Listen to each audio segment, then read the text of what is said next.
Bom dia a todos e Chodesh Tov, Agut Chodesh. Bem-vindos ao evento em honra do 70º ano da liderança do nosso Rebbe. Este dia, o dia de Rosh Chodesh, o dia que nos unimos ao pé do Monte Sinai, como uma pessoa só, como um coração só, fato que gerou então que Deus entregasse para nós a nossa Torá Sagrada. Estamos próximos da festa de Shavuot, da outorga da Torá, e temos a certeza que esta nossa união, com certeza, vai apressar cada vez mais a era tão esperada, a era messiânica, o legado que o Rebbe nos instruiu para poder trazer o quanto antes. Na programação de hoje, nós vamos dedicar a Torá, Tfilá e Tzedakah. Nós iniciaremos, obviamente, com um vídeo do Rebbe, pois sempre Potchim Bidvar Malchut. Depois nós recitaremos o Salmo 119. Depois nós sugerimos dar uma quantia para Tzedakah. Escutaremos as crianças do Anash do Brasil recitando os 12 psukim e assim faremos com ela. Rabino Simon Jacobson dirá umas palavras em homenagem à data de hoje, de Rosh Chodesh Sivan, e em seguida nós vamos viajar com ele para Gerações do Chassidismo. Rabino Alpern deixará uma mensagem em nome de todos os shluchim para todos nós. Mostraremos um vídeo muito alegre de uma melodia entoada em honra dos 70 anos do Rebbe, 11 de Nissan, 1972. 11 de Nissan, 1972. E depois a gente vai ter a honra de estar ao vivo com o Rabino Simon Jacobson, que vai responder as perguntas que serão feitas via chat através desse canal do YouTube.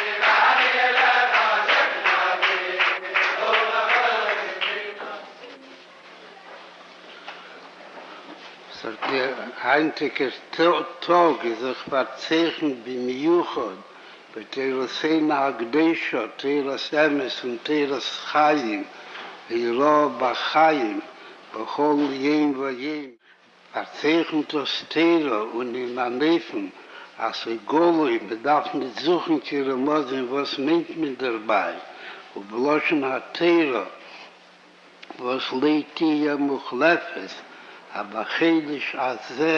הבחידש השלישי, בצייס בני ישראל מארץ מצרים, בו מדבר סיני, ודנוך איכת, ויחן שם ישראל נגד ההור. הפונקט הזה וזה המוגפל די alle עניונים in הור, oder נגד ההור וגפל לישראל, אז זה חניה נגד ההור.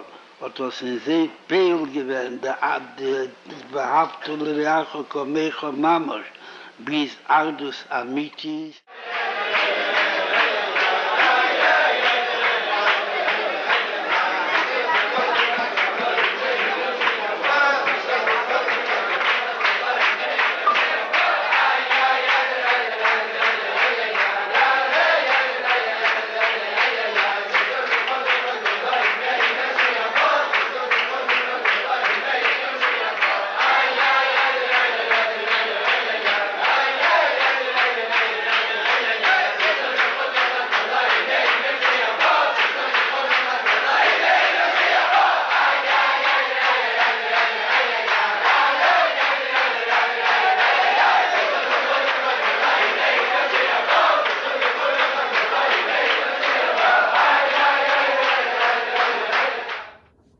Para recitar o Salmo do Rebbe, o Salmo 119, temos a honra de convidar o Rabino Hersh Leib Begum, de São Paulo.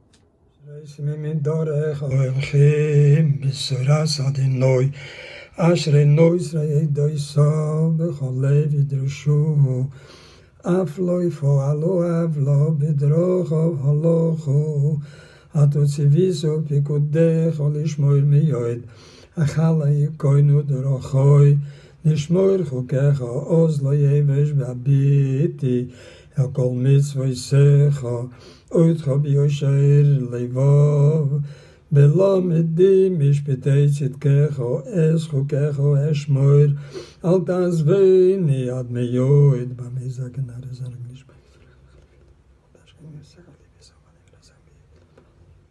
ברוך אתה אדוני למדני בחוקך ומצוות זבני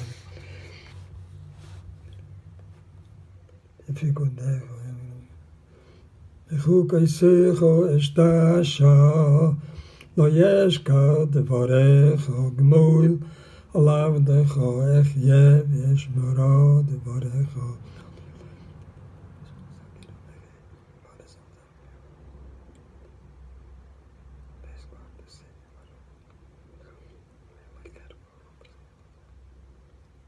גם יושו שרים בי נתפרו גם ידסך ששועי אנשי עצוסי דוב כל יופר נפשי חיי כדבריך הריני ינוי דרך חוקך אצרן נויקה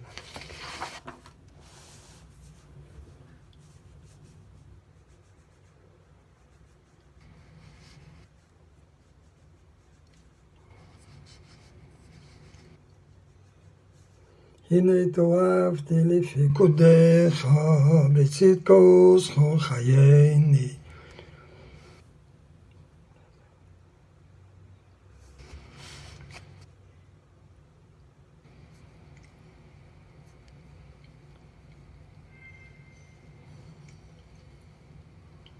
הדברו ודסך ונגמלה ועשך ביום מצוותיך אשר אהבתי ויוסיך בחוקיך זכור דוב לעבדך על אשר הנגלתני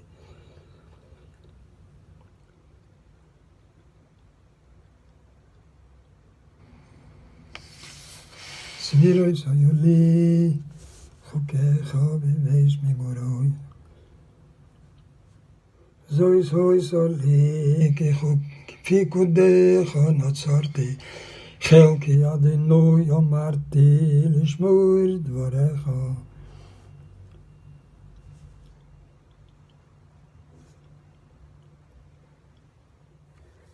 טוב לי תורס פיך מאלפי זהב וחוסף ידך עשוני ויכוננוני אבינני לי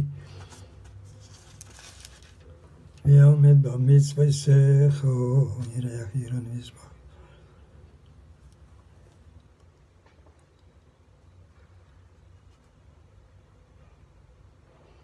יבוש יהי ליבי סומד בחוקיך למען לא יבוש כל לישועתך נפשי לדברך יכולתי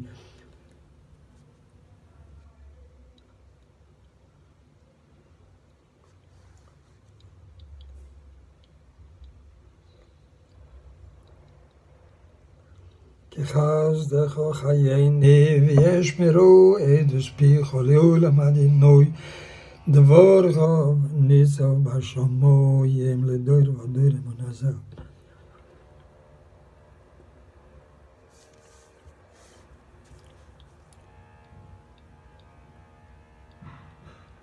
לכל תקרא ריסיקס רחוב ומצוותך מיועד מואהבתי דורסך כל היום ישחוסי מיועד בית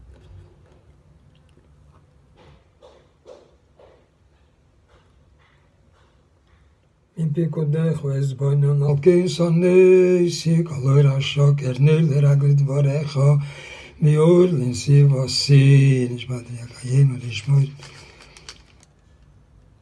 Nid me spirit say no, adoi no, yom mishpatech olam deinina.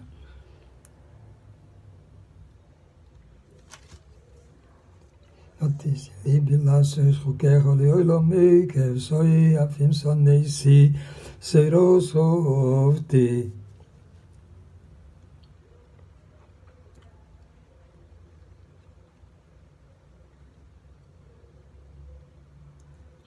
Soma mi pardecho psori, umi mishpotecho yoresi, osisi mishpot tzedek, al tanicheni lioshko yarui vavdecho letoiv, al yashkun hizedim.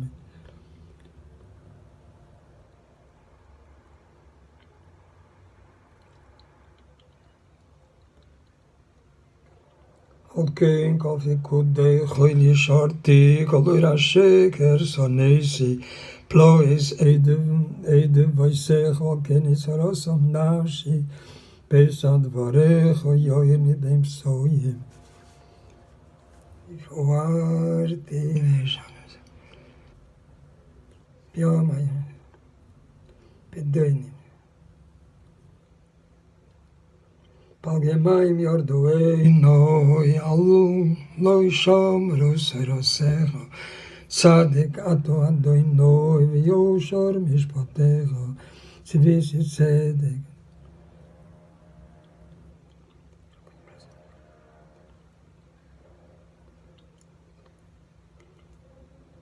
Tzaromotzek mitzouni mitzvaysecho shashuoi, tzedek eit vaysecho liolam, Avineni viechye korosi mechol leivaneni adinoi chukecho etzuiro.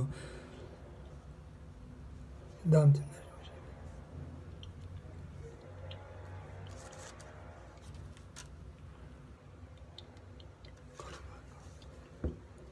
Kedem yodatim eidoisecho kilioilam yisaditam. Reo nivechal senig isaros oloi shochochti. Rivo rivi.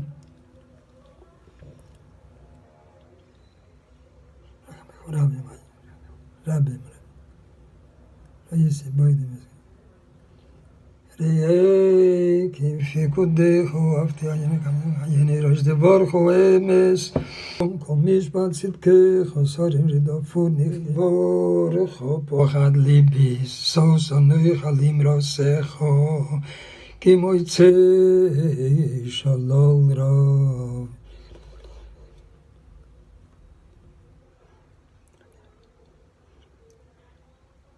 Sibarti shos. Shamron nafshi tesech. Shomarti fikudecho ve'idoisecho. Kichol deruchai negdecho. Tikrav rinos levonecho. Adoinoi kidvorcho avineni. Dovoi techinosi levonecho. Spasis ilu. Dan lishoin himrosecho. Toavti lishos. Toyisi kiseo ived. Bakesh avdecho ki mitzvoisecho lo ishachochti. Iniciaremos agora a recitação dos 12 psukim com as crianças do Brasil. Para recitar o primeiro pasuk, temos a honra de convidar a Mussi, a Sara Endi, de São José dos Campos, com o pasuk Torá.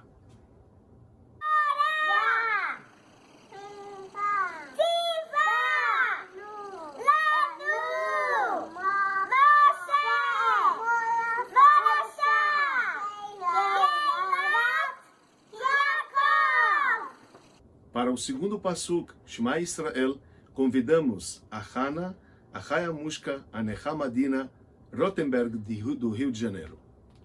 Shema Israel, Adonai, Eloheinu, Adonai, Echad.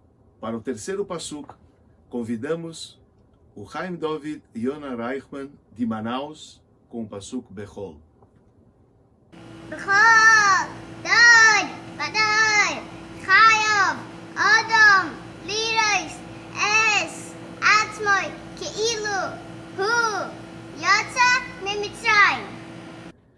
Para o quarto Passuk, Kol Israel, convidamos a Múcia, a Hana, a Shendel e o Meir Kabachnik de Belém do Pará.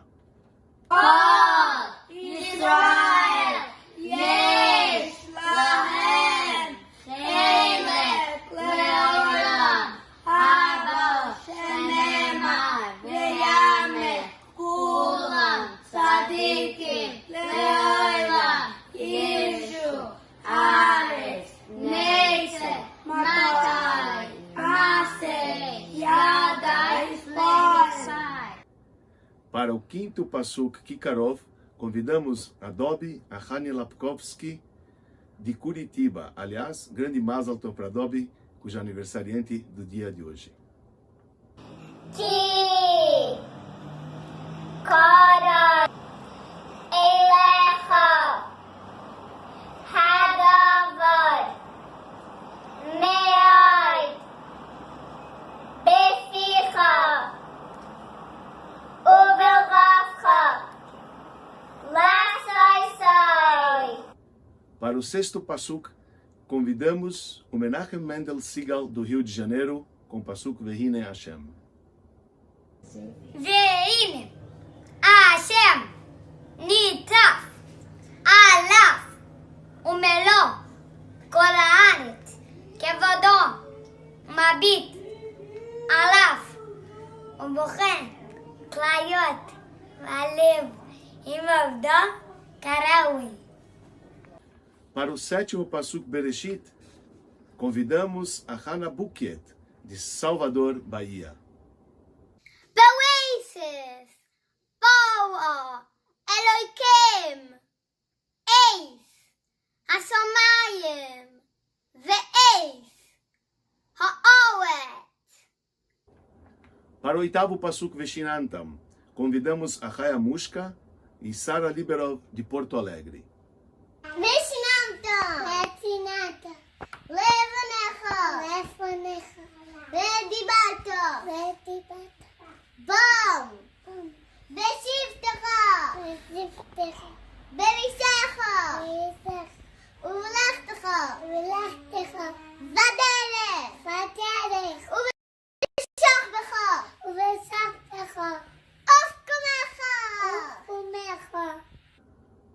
Para o Passuk Yagati, o nono, convidamos a Dvora e Sara Mizrahi, de Recife. יגעתי ולא מצאתי, אל תאמין. לא יגעתי ומצאתי, אל תאמין. יגעתי ומצאתי, תאמין. Para o décimo Passuk Ve'ahavta, convidamos a Sara Mushka, director do Rio de Janeiro. ואהבת לרעך כמוך.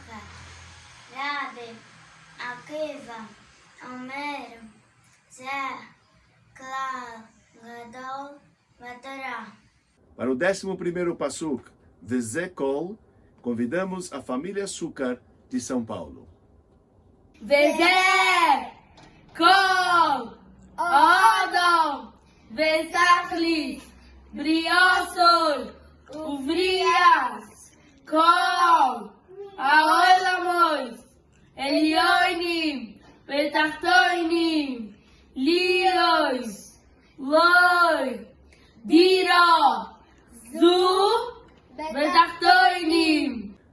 Para o 12º Passuk, o último Passuk Ismar, convidamos o Mendy e Sholi Nurkin, de São Paulo. ישמח ישראל באויסוף פירוש שכל מי שהוא מזרע ישראל יש לוי לשמוח בשמחת השם אשר שוש ושמח ודירוסוי בסחדונים. Para falar Ad Matai e pedir para Hashem que nos manda a redenção de imediato, convidamos Yehuda Stroll, de Belo Horizonte.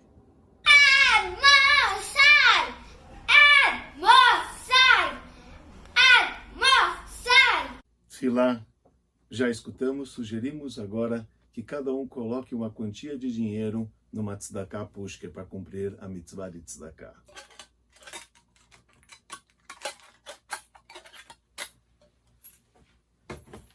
Gostaríamos de convidar o renomado rabino Simon Jacobson, autor do livro Rumo a uma Vida Significativa, para dirigir uma introdução à jornada que ele fará logo após, em honra da data de hoje, Rosh Chodesh Sivan. Rabino Jacobson. Afreilichen Rosh Chodesh Sivan. Today is the new month, the new moon of the third month of the year. The way the Torah classifies the months is by numbers. The first month being the Chodesh Harishon, Nisan, the month of Geula, when the Jews left Egypt. The second month, Chodesh Hasheni, is Iyar. And now we enter the third month, Sivan, the month of Matan Torah. After 49 days of counting, the 50th day from when they left Egypt is the holiday of Shavuos, which will come in 6 and 7 days from now. But there's something very special about this new month. Every Rosh Chodesh is unique. The name Rosh Chodesh means the head of the month, not just the beginning, the head of the month. But Chodesh comes from the word chidush, renewal, like the renewal of the moon. Shehem asidin lis chadesh kemesa. The Jews are compared to the moon, so the new month, the new moon, reflects and manifests renewal every month. But Rosh Chodesh Sivan has something unique.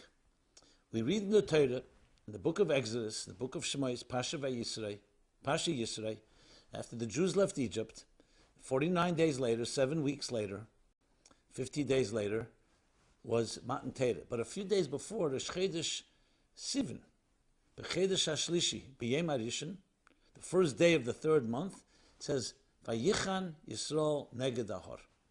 The Jews resided, they rested across the mountain. Which mountain? Mount Sinai. The language is Vayichan, Vayichan Sham. Vayichan is in the singular. In Hebrew, it should have said Vayachnu. They rested, not just he rested. Vayichan would indicate one individual. Says the Medrash, and cited in Rashi. Vayichan Loshen Yochid. Why? Because they were Ki'ish Echad, Belev Echad. Like one person with one heart. What was so special about that? Because there were so many different Jews of different persuasions and different opinions. As a matter of fact, the Medrash proceeds by saying that they were not agreeing about everything. But when they stood before the mountain, something happened. A cosmic, a collective unity. Not annihilating any individual. They all felt that they were in harmony, like one organism. One person, like one heart. And that was why it's so unique. This explains also why in the Seder, Pesach, we say, the Ilu, Kirvanu, if we only came close to Har Sinai, and you did not give us the Torah, Dayenu, that would be enough. Why would that be enough? Not receive the Torah. The whole point of coming to Sinai, to the Har Sinai, to the Mount Sinai, was to receive the Torah. One of the reasons is because the mere fact that they came before the mountain united them. They sensed their spiritual and transcendent destiny. So when individuals, no matter how many they are, no matter how many different opinions they are, yet when they sense their greater destiny, they sense they're all part of one team. They all complement each other. In this age of the pandemic, some call the age of Corona, which has affected all of us, all communities, from Israel to the United States, to Brazil, to Europe, to Australia, to South Africa, every continent where they're human beings. A total disruption. We have an opportunity to become closer and more united than ever. Yes. Because even though they tell us to be socially distant, physically distant is the way I would express it, but soulfully and spiritually, we're not distant. We actually experience even closeness, closer than we ever have been before. And you see this in different communities, us coming together right now. We most likely would not have come together in this form of a technology unity. But there's a deep unity because when we sense the vulnerability and our fragility and how the outer world is not there for us, it makes us feel more united. Ki ish echad b'leiv echad. So this Rosh Chodesh Sivan, like no other year before it, we have an opportunity to connect and unite in deeper ways. And we all know that the greatest blessing of all is unity. Barchenu avinu kolonu echad. Kolonu echad. When we're united as one, God, our Father, blesses us. When a father sees his children are in harmony, loving each other, kind to each other, even if they're different, but respecting each other, it brings all the blessings. God looked for a blessing to contain, God looked for a container to contain his blessing. Lo motza kodesh baruch hu keli machzik bracha, ella hashalom. We end the entire Talmud with that statement. That God did not find any other container, any other channel, any other vessel for his blessing, keli machzik bracha, ella hashalom. Shalom, peace, doesn't just mean absence of war. It means a wholesomeness, a connectedness. In the words of the Yerushalmi, we are all an organism. So it's inconceivable, but it makes sense that the right arm says, you know what, I don't like my left arm. If it doesn't like its left arm, it doesn't like itself. If you love yourself, you love others because we're all part of one organism. That's the meaning of V'ahavta l'recha kamoicha. As Rabbi Akiva says, Zeklal Gadol B'Teira. Explains the Alter Rebbe in Perek Lev of Tanya. Perek Lamed Beis, Lev, pronounced as love. The heart of Teira, the love, Ava. Exactly that theme. How do you reach love? He says, if you make your body prominent and your soul secondary, bodies do not connect because physical entities are defined by their separation of time and space. But if you make nafshe ikar, you make your soul primary, and your body is just a vehicle, souls connect because they're not defined by time and space. We can be in two different seats. We can be in two different countries. We can be a million miles apart. But ki ish echad b'leiv echad. We're like one. Because we're fundamentally connected. Like he says there, Av echad l'kolonu, we have one Father. And kulam asimas, and all of us are related to each other. And mi yodei gdulasan umalasan, who knows which is the greatest soul? We don't know. Every soul has its unique, indispensable role to play. Like musical notes in a cosmic symphony. Everyone necessary, and everyone complements the other. That's the power of this powerful day. The former chief rabbi of England, Rabbi Jonathan Sacks, tells a story that when he was a student in university, he wrote a paper for his doctorate. It was a paper on Kol Yisrael Arevim Zeh B'Zeh, that all Jews are responsible for each other. And he explained it at length, a 90-page paper. Rabbi Fivers Vogel of London suggested he put the paper and send it into the Rebbe. He says, bother the Rebbe to read my paper. He says, the Rebbe wants to read it, he'll read it. He won't, he won't. Well, he sent it in, the Rebbe responded. One comment on top says, Iker chosim min hasefer. The main thing missing from this paper is no reference to Tanya Perek Lamed Beis, to chapter 32 in Tanya. So he said, for years I wondered. The paper was a paper on Nigla, a Talmudic understanding and Midrashic understanding where we derive the lesson of Kol Yisrael Arevim Zeh B'Zeh, that we're all responsible. It was more of a much more legal and Talmudic exposition, not a spiritual one. So why would the Rebbe say Iker Chosim min hasefer, which means like the main punchline is missing? So he said, I want to repay a debt to the Rebbe. This was after Gimel Tammuz. And now I understand it. Because without Tanya, Perek Lamed Beis, you don't really understand how people can really be fully responsible for one another. Because at the end of the day, we're separate entities. And God created us that way.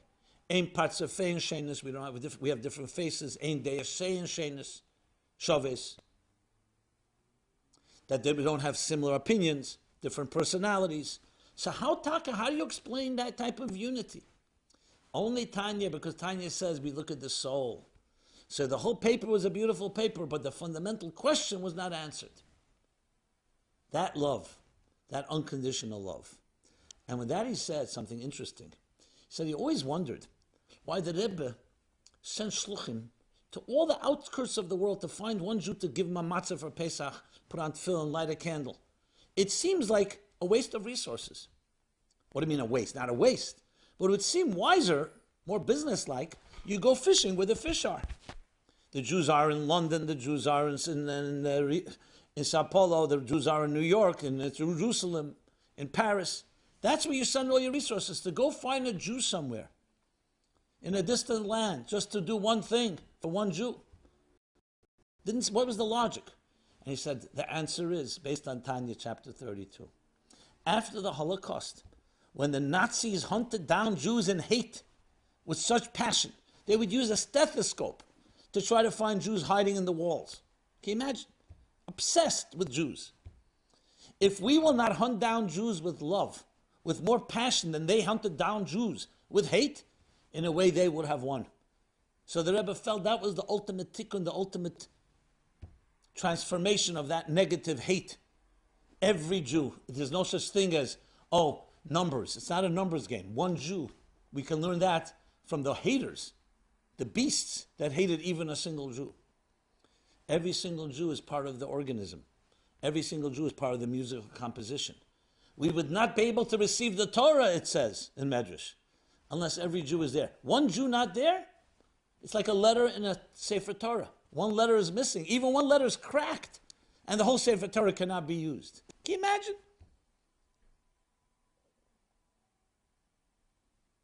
Out of 304,805 letters, one letter, a missing letter, a broken letter, that's the power of the individual. And therefore, the Rebbe spent all the resources to find that individual. That's how powerful it is. So here we stand in Rosh Chodesh Sivan, about in a few days from now, to receive the Torah anew.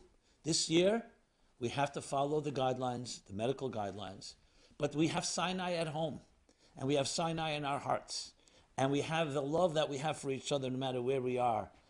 Physical space does not disconnect us, God forbid. On the contrary, it connects us more than ever. And a Rebbe, a Neshama Klolis, is that connecting bond. We say a Rebbe is not just a leader, not just a mentor, not just a scholar. A Rebbe is a Neshama Klolis, a collective soul. That soul that sees the indispensable nature. Think of the conductor of a musical symphony. The conductor sees the value of each one and connects them all. Which is why it's so appropriate for Rosh Chodesh Sivan in preparation for our unity is to connect with the Rabbeim. Starting from the Baal Shem Tov, the founder of Chassidus Chabad, and all the 9 generations, the Rebbe Magid of Mezrich, the Alter Rebbe, Reb Shneur Zalman of the Yadi, the Mittler Rebbe, the Tzemach Tzedek, the Rebbe Marash, the Rebbe Rashab, the Frierdiker Rebbe, and our Rebbe, Der Hashvi, from the Alter Rebbe.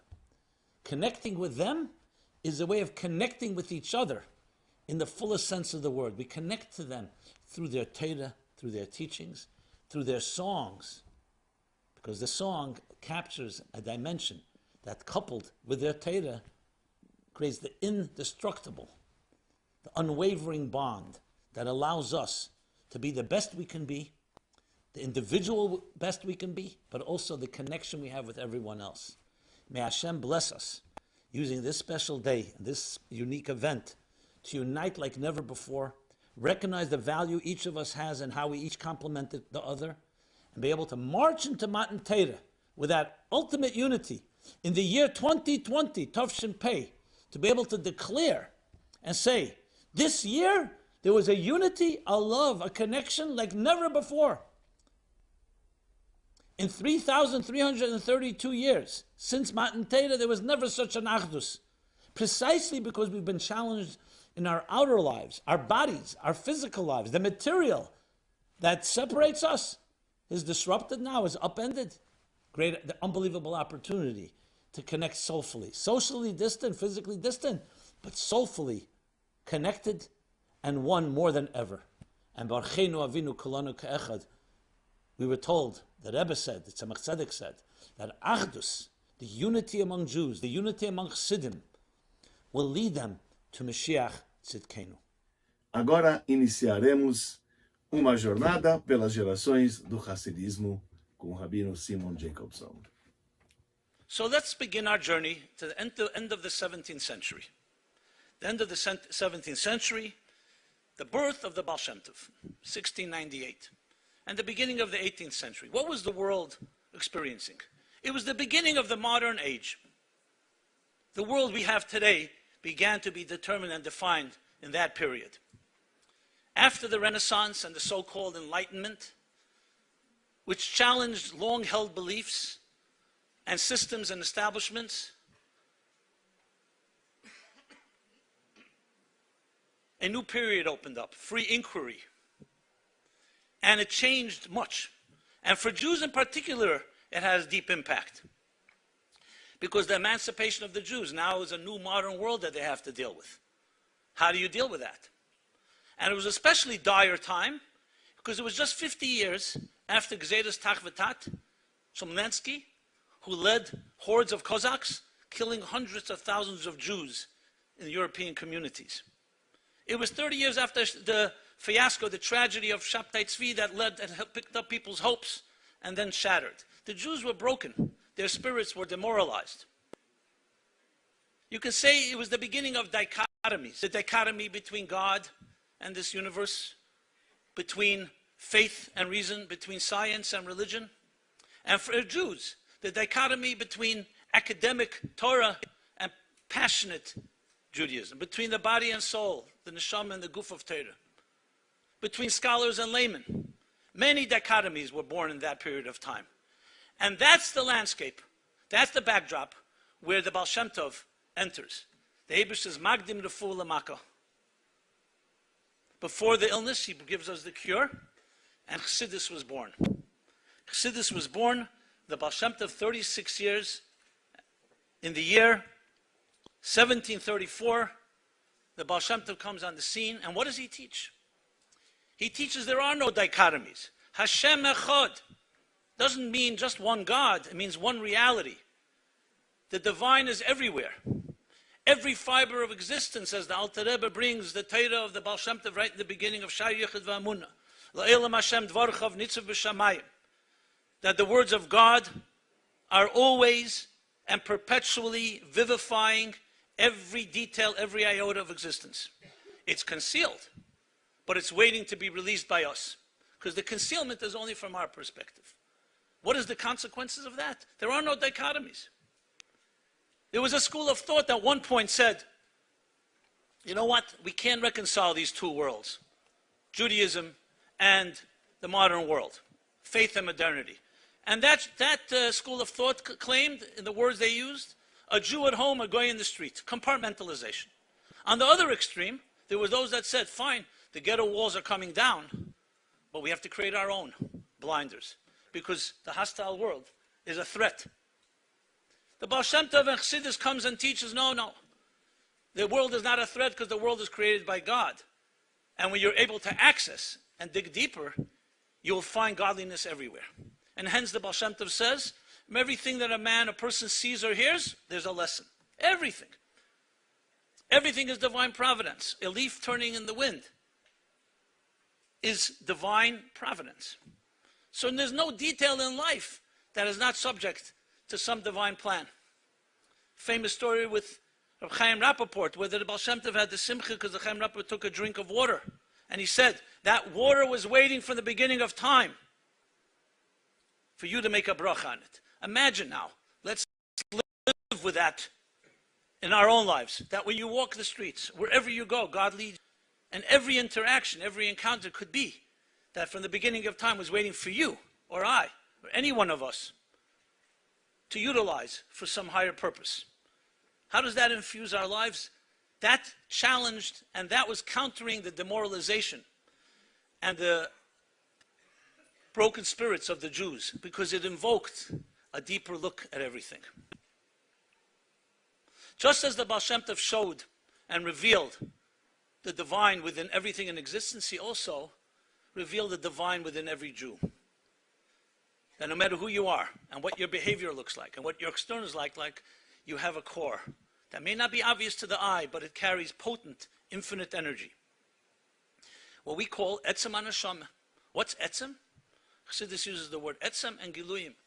Giluyim is expression, it's definitions, it's conscious experiences. Etzem we don't see, but it lies at the soul and heart. Yom Kippur, one Yom Kippur, the Baal Shem Tov and the students were studying. They were studying they were davening, Yom Kippur. And the Baal Shem Tov said that particular Yom Kippur, there was a decree in heaven that had to be abolished, so they were crying to no avail. A farm boy walks in, he sees everyone crying, everyone praying. Now he was ignorant, illiterate, he couldn't read Hebrew. He was a farm boy. But in his sincerity, he sees everyone crying. What did he know? The call of a rooster from the farm. So he called out, "Kukeri-ku, kukeri-ku, kukeri-ku." And with that, he pierced heaven. The Baal Shem Tov sensed it. That's a etzem. We all have our kukeri-kus, despite what our externals may look like. That's what the Baal Shem Tov revealed. And when you reveal the etzem, and here, let us refer to the quotes in the companion guide here. In the words of the Baal Shem Tov,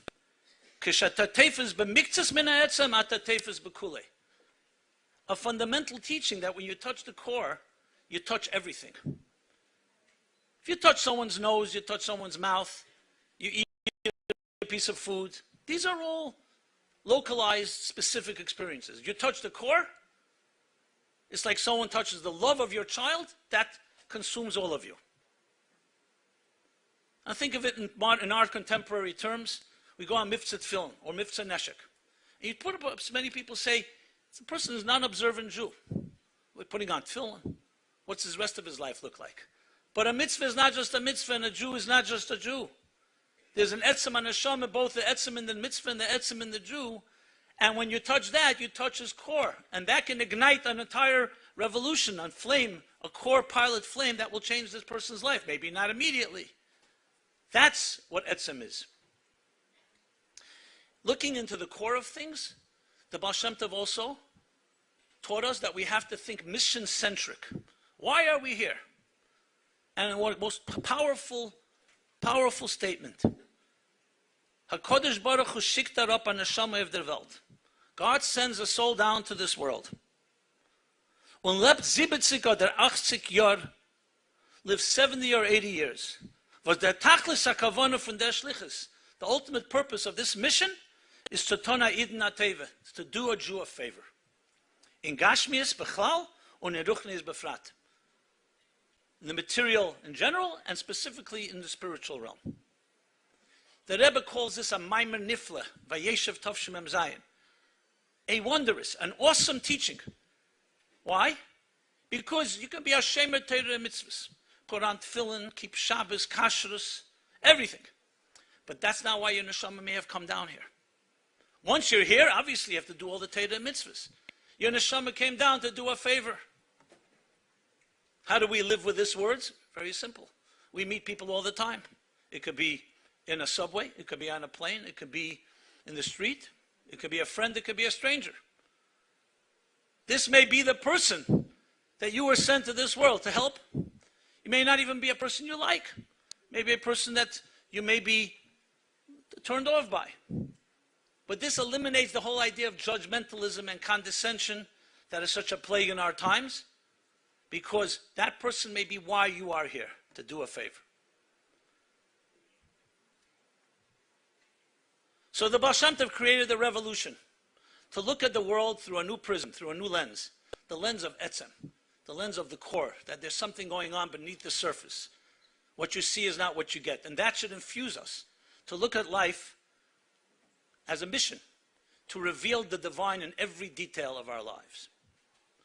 And this would set the stage to all the other next generations of Chassidus, which all came, spreading the wellsprings, as Mashiach told the Baal Shem Tov, that when your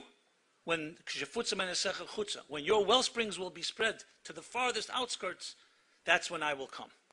Because it's transforming the world and making it a world where there's a total fusion of the divine and existence without any separation.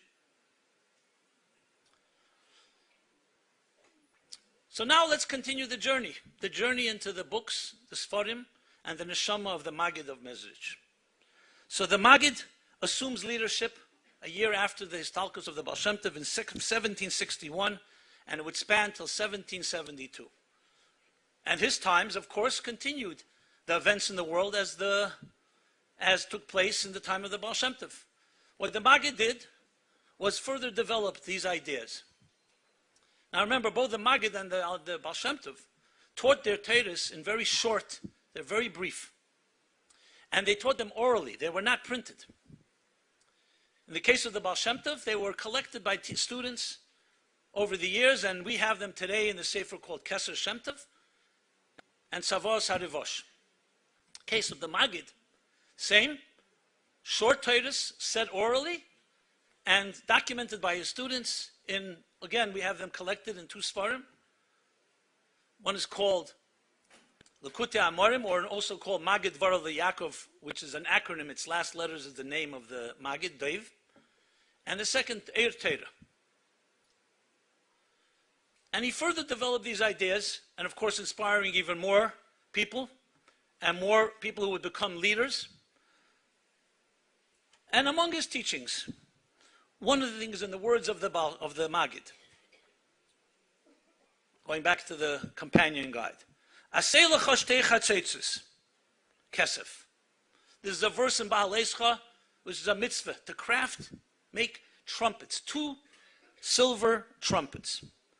Says the Magid, in his novel interpretation, what's the word chatzetzes? It also consists of 2 words. Chetzi tzudas, 2 halves of an image. And who are the 2 halves?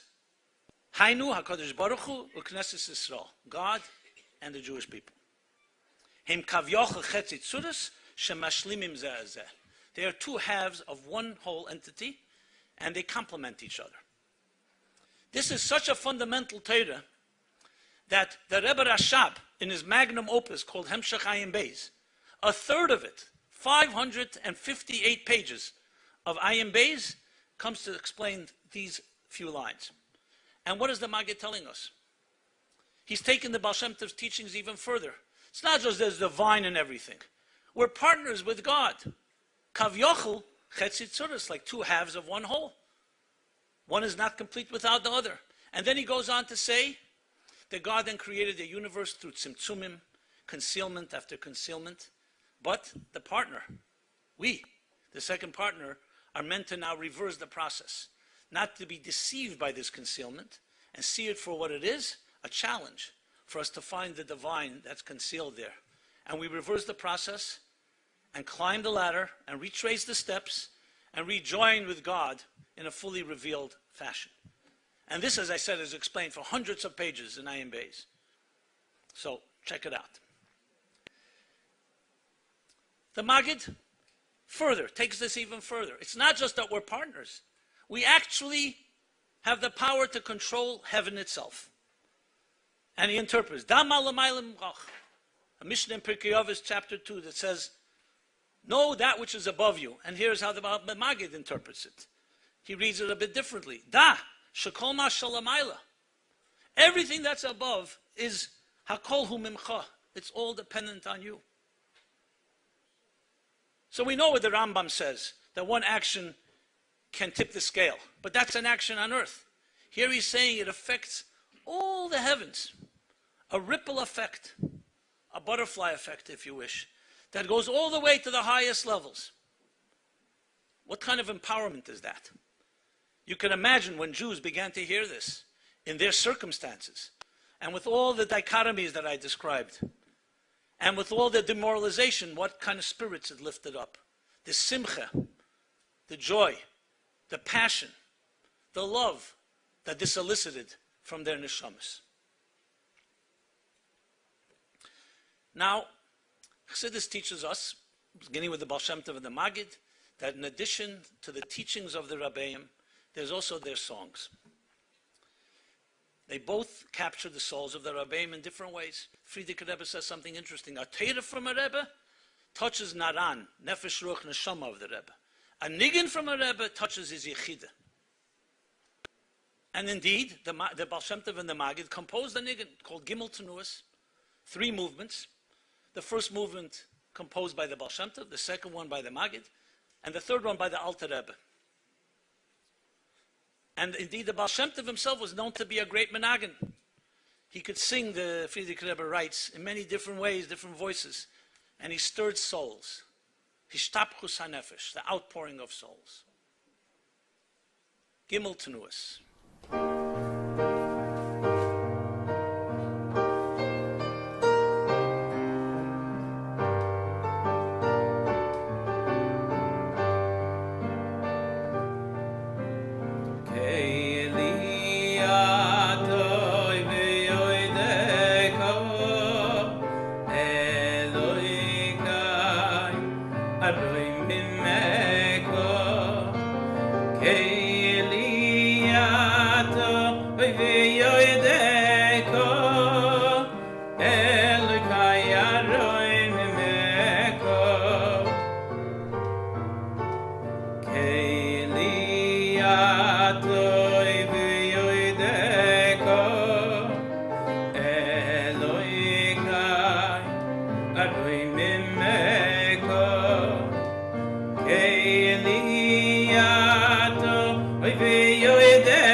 Of our journey takes us into the Sfarim and the Neshama inscribed in these Sfarim of the Mittler Rebbe. Son of the Alter Rebbe assumes leadership in 1812, and his leadership would span till 1827. Now, what's unique about the Mittler Rebbe is that in the world of Sfarim, he actually played a role very different than his father and the Baal Shem Tov and Maggid as well. He was actually a publisher. He published his own works with introductions. He wrote them. He wrote all his own works. Obviously, there are also hanochas of the Maimorim and discourses that were delivered, but the primary are his own published works. And perhaps the reason for that is because he's known to be the Bina of Chassidus. The Alter Rebbe's Chochmah, a Nekudah. Relative to the Baal Shem Tov and the Maggid, it's elaborate, but relative to the Mittler Rebbe, 5 pages of the Mittler Rebbe cover 1 page of the Alter Rebbe at times, and sometimes even more. So publishing seems to be an expression of Bina, of expansion. And just to give a quick list of the Sfarim he published.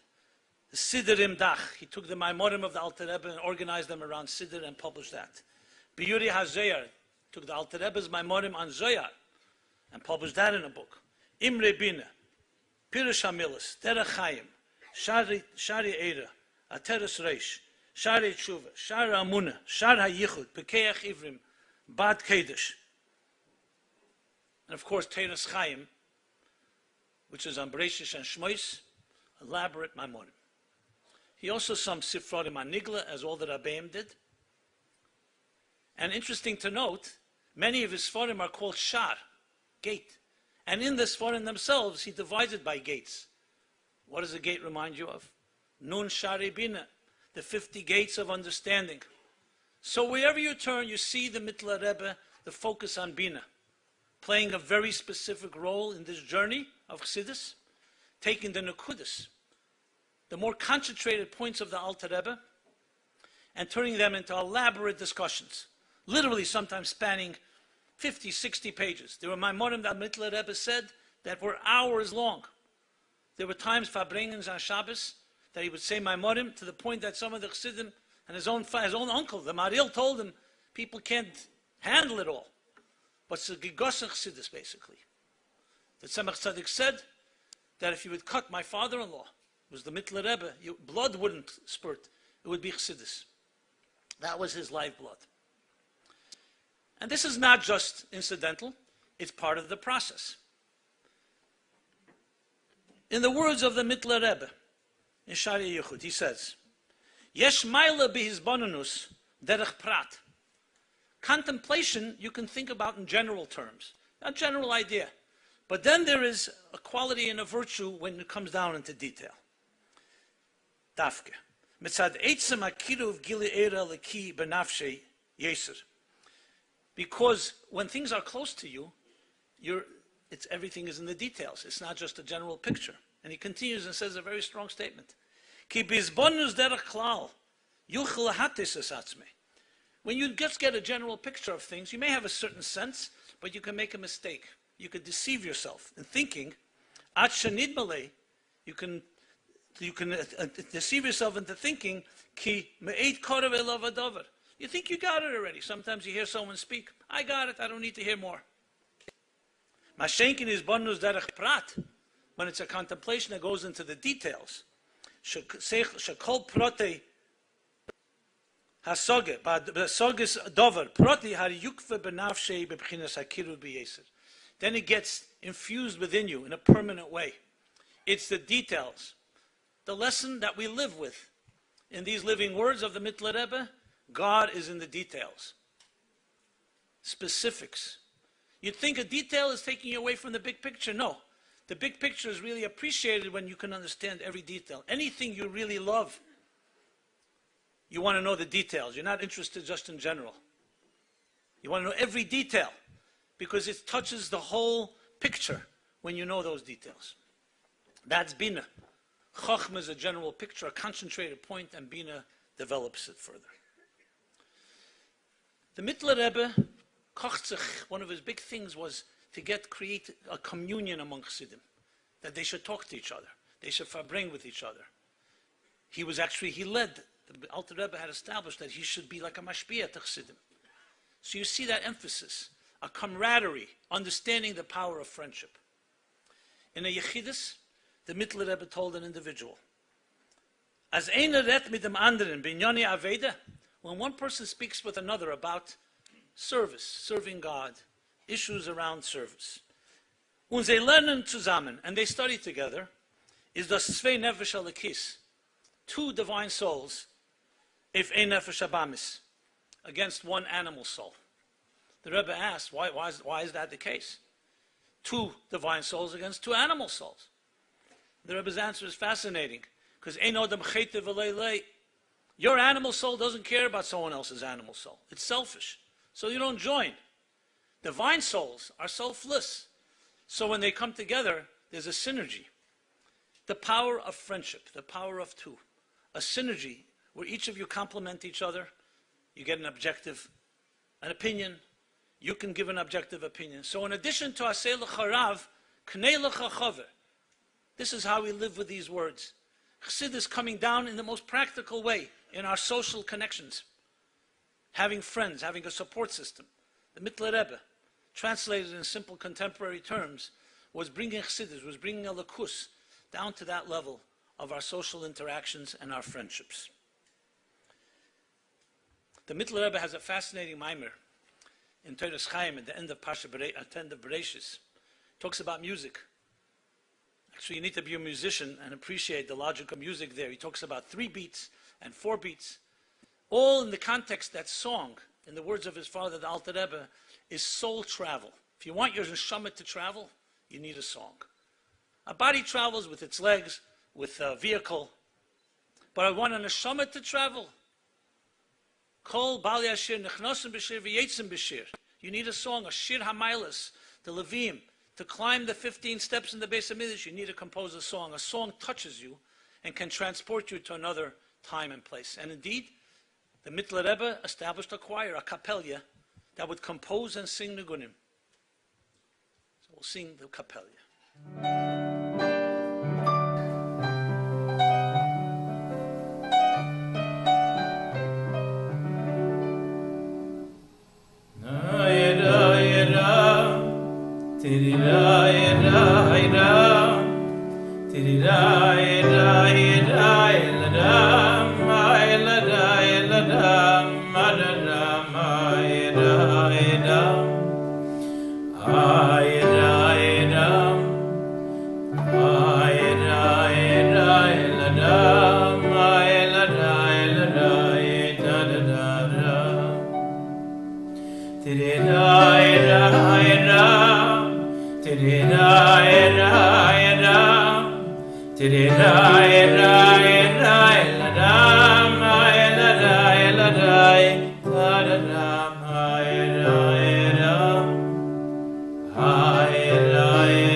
Ay diri rai rai rai rai rai ram. Oyina nam oyina nam oyina nam. Amama. Amama oyina ram. Diri ra ra ra ra ra ra ra ra. Amama. Amama. Amama oyina ram. Diri ra ra ra ra ra ra. The journey continues. Tzemach Tzedek, the Sfarim and the Neshama of the Tzemach Tzedek, third Chabad Rebbe. So now that the Alter Rebbe and the Mittler Rebbe established the Chochmah Bin of Chassidus, which teaches us how you bring the core essence of the divine, the core essence of a Neshama, into Giluyim, into manifestation, all the way in Tachtenim, in this lowest of worlds. So it's a combination of the highest and the lowest. Comes the Tzemach Tzedek, who assumes leadership after the Histalkus of the Mittler Rebbe, 1827 to 1866. Tofresh Chavav. What did the Tzemach Tzedek contribute? The Tzemach Tzedek as Das of Chassidus, Chochmah Bina Das, of Das, what he did was gathered all the Maimorim of the Alter Rebbe, turned it into an organized library structure, annotated it, cross-referenced it. And above all, he put it in context of all the Torah, literally, of all pardes of Torah, Chumash, Torah Shebeksav, Torah Shebal Peh, Medrash, Zohar, Kisvei Arizal, Kabbalah. He connected all the Alter Rebbe's Torahs and showed it how it contributes and how it illuminates every other part of Torah. And this is in addition to the Maimorim that the Tzemach Tzedek himself wrote.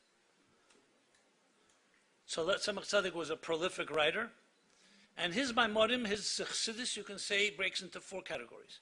One is the Hanochas that he wrote or edited of the Alter Rebbe, or edited others Hanochas that I mentioned earlier.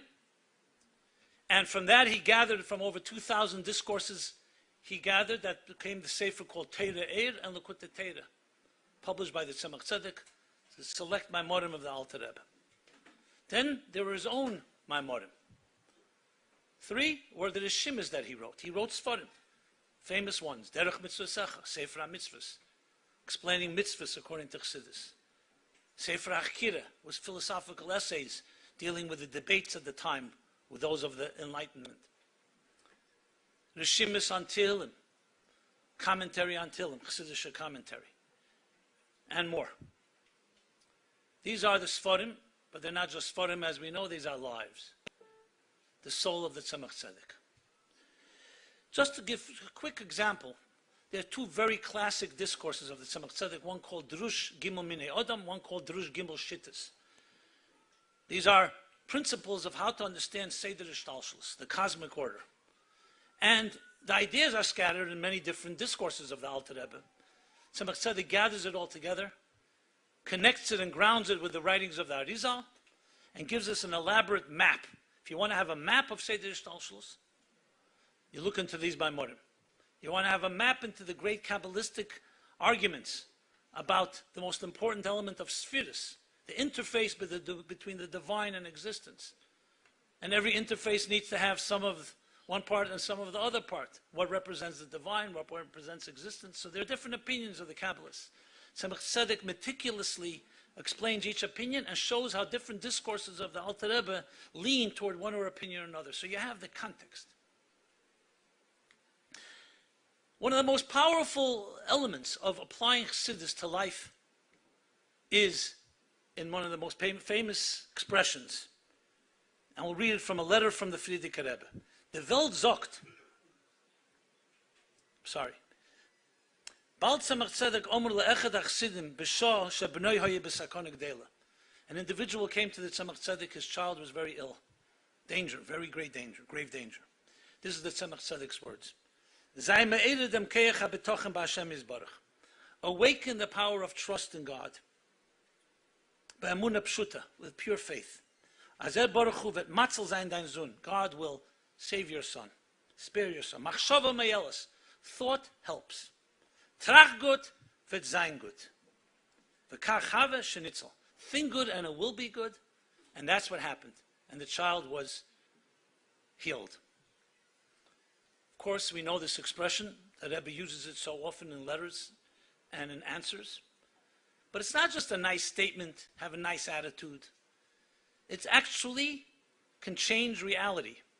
So over a century before positive psychology would enter the mainstream, the Tzemach Tzedek is teaching this from Chassidus. Because when you're connected to the soul and you're connected to God, you have resources that are far beyond your expectations. If you look at everything from surface level, yeah, someone's not well, someone's depressed, someone's suffering from this, someone's suffering from that. But when you dig deeper and you reveal the neshama, which is what Chassidus does, then your thinking good will actually actualize new potentials, new possibilities. In continuing in the same vein, in a letter, a powerful letter that the Tzemach Tzedek writes, he writes how our attitude can change our reality. You shouldn't talk about depressing thoughts. You have to always show and demonstrate joyous behavior, behavioral joy. As if you're actually actually happy. Even though you don't feel it. Even though you don't feel in your heart happy, act happy and you become happy. The Seif Elias came, and you'll end up being happy. What is the reason? Because according to your behavior and your actions, that a person actualizes, so actions cause feelings rather than the other way around. When you do it, then you'll begin to feel it. And then he continues in this letter a most powerful story, he relates. That the last night of the Alter Rebbe's life, Chavdala Tevis, it was Motzei Shabbos. And a few hours after Havdalah, we know the Alter Rebbe would be nostalgic. The Tzemach Tzedek was the chazan for Maidiv that Shabbos. And Shabbos was ending. And he saw the matzav, he saw the situation with the Alter Rebbe. So when he's davening, you can tell he was very depressed, he was very sad. He writes that my grandfather waited till I finished and then called me over and said that his great teacher, the Maggid, teaches Kimara ha'odam lamayla, that God's face reflects our face. When you have a happy face below, God shines a happy countenance on you. When you have a sad face below, God shines a sad face. But he waited, he said. He waited till I finished. This is perhaps the last words uttered by the Alter Rebbe Ba'al Medain in this world. Because right after that would be the Histalkus. That's how important it was. So it's not just abstract ideas. It comes down to how we behave and how we look at things. That there is no such thing as looking negatively. So some people think it's not realistic. You're being naive. I'm a realist. It's depressing. No, it's not realistic. It's seeing more than you see. What does our naked eye see? We only see the here and now. What do we know is going on beneath the surface? Come the Rabbeim, comes the Tzemach Tzedek, the Alter Rebbe, and tells us there's much more going on beneath the surface. Access it, and it will change your life. I think the lesson of that is quite obvious in living the Torah of the Tzemach Tzedek. Nigun, song, does exactly that, which words can do. It touches us in a place that even if we may be down or feeling sad, it can take you to another place of joy. And indeed, the Tzemach Tzedek explains in a Maimer that the song is like a circle. It's infinite. When does a song end? You just stop it, but you can keep singing it in a circular way. It has no edges, it has no ends, because it touches the infinite, explains the Tzemach Tzedek. So the Tzemach Tzedek's nigun called Yamin Hashem.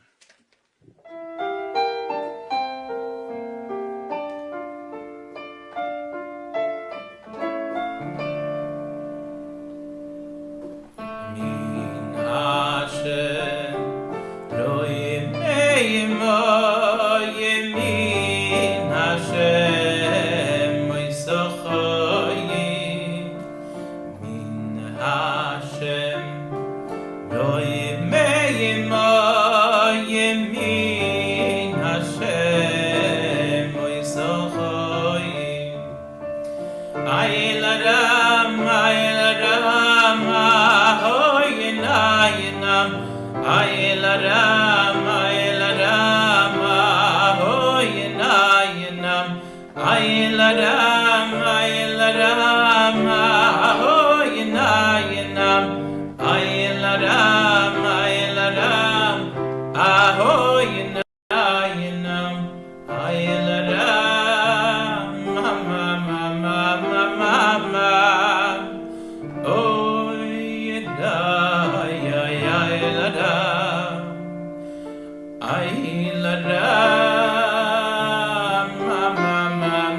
We move now to leg 6 of the journey.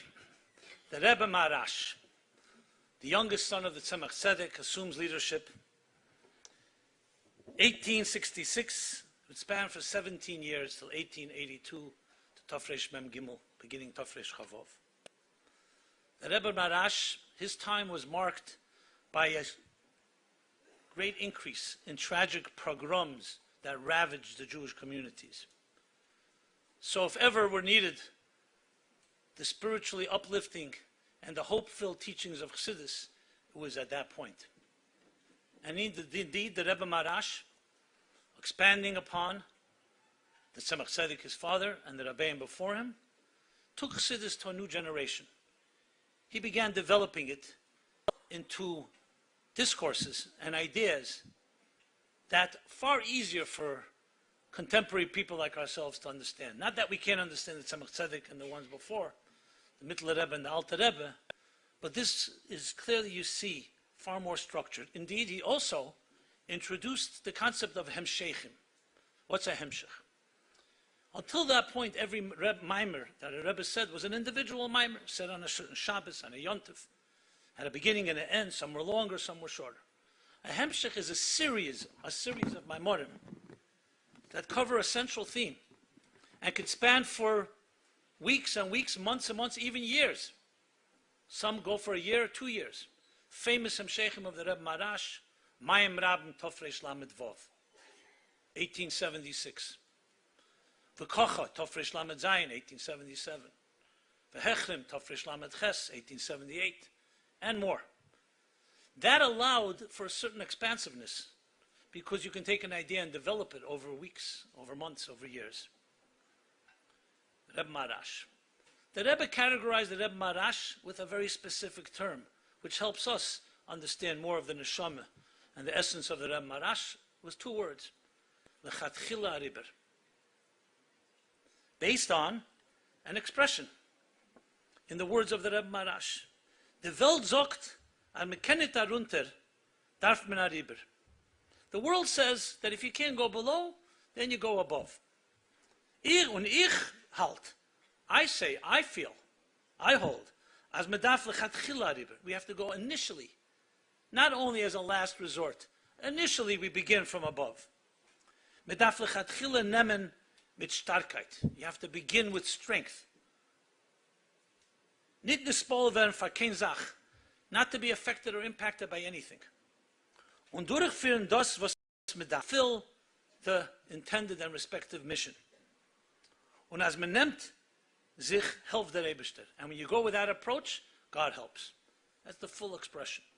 The Friedrich Rebbe actually writes, in following up these words, he says, this became a yesod etzli. This became a foundation in my life, that Friedrich Rebbe says. And when I was faced with detractors, with naysayers, with people who try to cool off my ideas, I remember these words of the Rebbe Marash. This takes Trachgut V'Zaingut to a whole other dimension. Think big. Don't look at it, okay, I'll make a plan. If it doesn't work, I'll make a bigger plan. No, go into the approach in a entirely lechatchila riberdik way. It's a lesson in leadership. It's a lesson in building something. It's a lesson in success. Look at successful people. That's how they think. I don't know if they heard the Rebbe Marash, but he definitely infused the concept in this stratosphere, and therefore many people begin to think like that. But it's not just thinking, it's an attitude that can change a lot. We all have naysay. We all have people, you have an idea, you're inspired, you're excited, you're idealistic. Someone says, it's not going to work. You know, I'm sure you could always find in your Rolodex, contact list, what they call today, people, as soon as you're excited, they'll be the first to tell you why it's not going to work. That we tried it, the more things change, the more they stay the same, the cynicism, skepticism. The Rebbe writes in a note to someone that people who themselves are failures want everyone else to be a failure, so they shouldn't stand out. So lechatchila riber, an approach. Obviously you have to make sure it's the right thing you're doing, but you go with that starkheit, you go with that confidence. You think big. In a maimer, a very famous, powerful maimer, called Mika Moicha Tov Reish Chavtes, from the Rebbe Marash, he says something the Rebbe cites very often. Reading from the Rebbe Marash's words. Mitzias ha'elam v'chol ma shenivruhu, mitzias. Everything in creation actually exists. She'im nemesh hazeh rak ma shenidma lanu. If we think it's only an illusion, that existence is only illusion, im kei mausha. So what is the meaning of the pasuk that says God created heaven and earth? Haloi le'nivra klal. It's only an illusion. Kim shenidma lanu. Nimtze shelo yeshchar ve'enish. If existence is an illusion, there's no reward and punishment. V'lo yesh teireh mitzvahs. There's no teireh mitzvahs. And that is impossible. We cannot say that.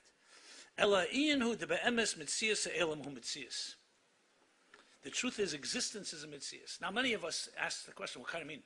Who thinks the world is an illusion? We all think it's real. Someone insults you, you sure think it's real. But there were philosophers that actually said that maybe the entire world is an illusion, and any proof you bring is part of the illusion, so it's not necessarily a proof. Now, actually, Chassidus would perhaps agree with them, based on the principle that existence, as the Alter Rebbe brings in Shari Yechid V'Amunah, cited earlier, its only existence is because of the divine energy within it. It has no real substance. However, the Torah tells us that the world exists. That's the proof. Not because we see a world. Well, seeing is not necessarily believing. There are illusions that some of the Rebbe Marash brings. A magician has a sleight of hand. Maybe the world is a sleight of hand. But the Torah says so. So the entire existence of the world is a Torah world. Now this Maimer, the Rebbe Marash repeated 14 times in Hayem Yem. It says that the Rebbeim had Maimorim, they would repeat many times, Lezachich, L'tayir es ha'avir, to purify, to refine the environment. Perhaps the Rebbe Marash, seeing the rise of secularism, seeing the rise of the self-made man, of the fountainhead, of that type of arrogance, said this Maimorim so many times because he wanted to weaken that illusion that people think reality is real. But no, it's real because God says it's real, because the Torah says it's real. Which is the lesson that complements Lechatchila Riber. Many times we think, what are people going to say? What is the world going to say? The world has no value except because God gave it value, because he said, Bereshis bara lakim. So it gives us a way of looking at the world. Yes, there's a world because God said so, but not because it has any power of its own. That's what this Maimer teaches us. It's an attitude. And you see indeed the Rabbeim, how they apply that in every situation, as the Friedrich Rebbe said, not to be nispal from what others say. The world has no validity without the Torah. All it is a platform, a stage for us to express Torah and Yiddishkeit and Chassidus in this world. At the Sheva Brachas of the Rebbe Rashab, the Rebbe Marash called and announced that some of the singers who can sing a particular song, we don't know which song it was, should come together and sing together. But in order to keep them coordinated, he asked two of the Chassidim, who were major singers, to come up. He says, to come ebenuf, meaning to come up not on the stage, but to stand in a way that to lead the song, that it should be coordinated. So we'll now sing Lechatchila Ariber. That's the name the Rebbe gave to the song. It used to be called Ein Zwei Drei Vier, Lechatchila Ariber, because the song itself captures this theme of think big, of looking at things from the top and not going from the bottom up.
The journey into the Rebbe Rashab and his Sfarim, son of the Rebbe Marash, assumes leadership in 1882, and this would enter and take us into the 20th century.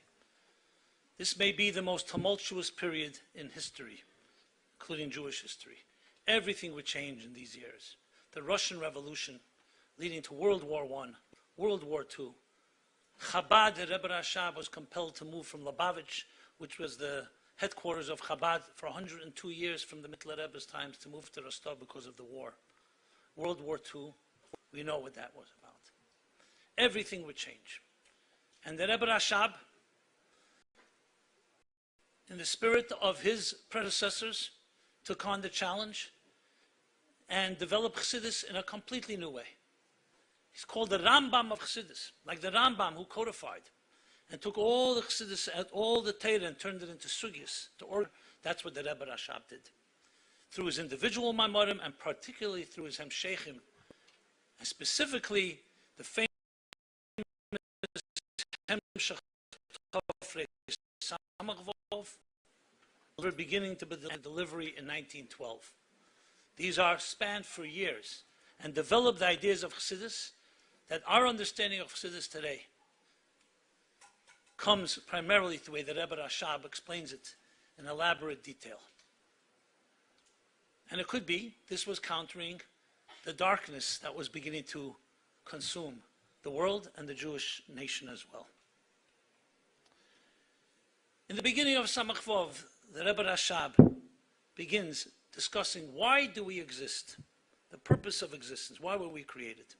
He first cites the many different opinions, Kabbalists, the sages, and then says, but the ultimate reason is, Nesav HaKadosh Baruch Hu, God desired, Lias Leidira B'Tachtenim, to have a home in this lowest of worlds. She'ein ze mitzad eze hechrech v'tam. This is not to do anything that compelled, and no tam sichli, no logical reason. Ki im epnei shenesav v'kach shehu lamayla mitam v'das. That's what he desired. And he quotes this powerful statement from the Alter Rebbe, Kumash Omer Rabbeinu Zal, the Alter Rebbe, Alze, if a taiv is ken kasha. On a desire, there's no question. Obviously, this is just a word we can use, kavyochel, desire, because it's the closest thing for us to understand something that is not bound to logic. Now, many people wonder what this means. Would God just have a desire out of the blue? This is a desire that transcends logic. Remember, there is no logic until God creates logic. This teaches us that existence itself is rooted not in a logical reason, which would mean some expression of the divine. It fills a need. God wants to be benevolent. God wants to express himself. He wants us to be able to receive his glory. These are all reasons, logical reasons. But the existence is grounded and rooted in the highest, deepest levels of the divine essence. Going back to the Etzem that the Baal Shem Tov first began teaching. And that Etzem is Dafke B'Tachtenim. It's fulfilled Dafke in this world and only in this world, not in the higher worlds. So this teaches us that when we're doing a small detail in this material world, it's not just a trivial matter. This detail is touching the taiva of the Eibishter himself, not bound. He didn't have to do it. It's not for a reason. It's not fulfilling a need. It's because that's what he wants. And we have the power to fulfill that for no particular reason and for no explanation. What we know is that's what he wants. We don't know why he wants it because there is no why. It's beyond the why. In preparing for the challenges and the tribulations the Jews would be going through in the next years, and we all know what happened in those years, 1920, what would lead to, Rebbe Rashab did something extremely revolutionary. He established a yeshiva, not that his father did not do, his grandfather didn't do, the Alter Rebbe, and he says that ich is gewalget. I went to the oil years and years because how could I do something my predecessors didn't do? But then he established in 1897 in Tafresh Nun Zayin, Temchet Mimim. And he explains why. He explains why. He explains that this is essentially a training ground. It's not just to study Torah, that of course. Not just to bring up Yiras Shamayim, but a training ground to train a new army that would be spiritual soldiers that would go out in the front and fight the winds of assimilation, of apostasy, the winds that were going to consume the world in denying belief and denying God. All the forces we see today, that Rebbe Rashab, in his visionary way, prescient, he saw what was coming, and he established the yeshiva. Of course, then it was not yet easy to develop it, but the Frierdiker Rebbe and the Rebbe developed it into an army. Every Chabad house on earth is a product of this training ground that the Rebbe Rashab established at the end of the 19th century. And in the year Tofres Samachal of Simchas Torah, this would be 1900, he said a classic talk to the students, to the yeshiva. He said, Kol ha'yetzel l'melchemes beis David. All those that go out in the war of the house of David. Case of get krisus le'ishtei, as he explains, have to separate themselves from material commitments. They have to be completely dedicated to the cause. What is beis David? Is der Gilui from Mashiach ben David. Der Yefutzu meinesecha chutza. Beis David is Geula. Yefutzu meinesecha chutza, which would bring the Geula, as Mashiach said. That bring and be as a Mashiach. For das is der Beis David, der Gilui from Mashiach ben David. And with this he empowered not just that generation, generations to come. So when you think about it, as I said, the Chabad houses, wherever they are, whatever they're doing, with that attitude, are trained in this military academy, but it's a spiritual academy. That one that teaches us that we're here to transform the world, no matter how secular it is, to transform it into Adira B'Tachtenu. The Rebbe Rashab said, every door has a key, but then there's a master key that opens all doors. A nigun. The nigun of the Rebbe Rashab, nigun achona.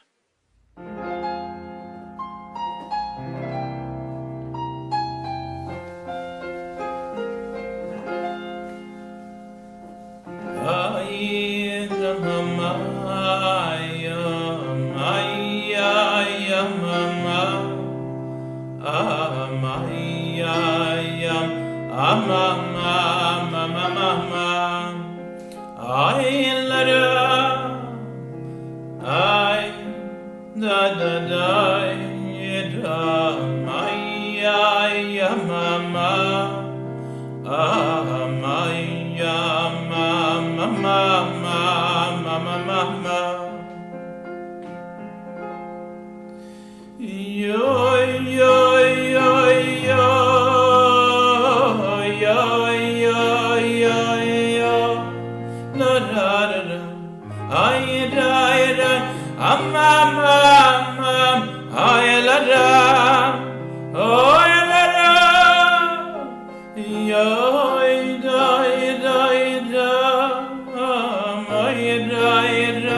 Friedrich Rebbe, the journey into his Sfarim, his Neshama.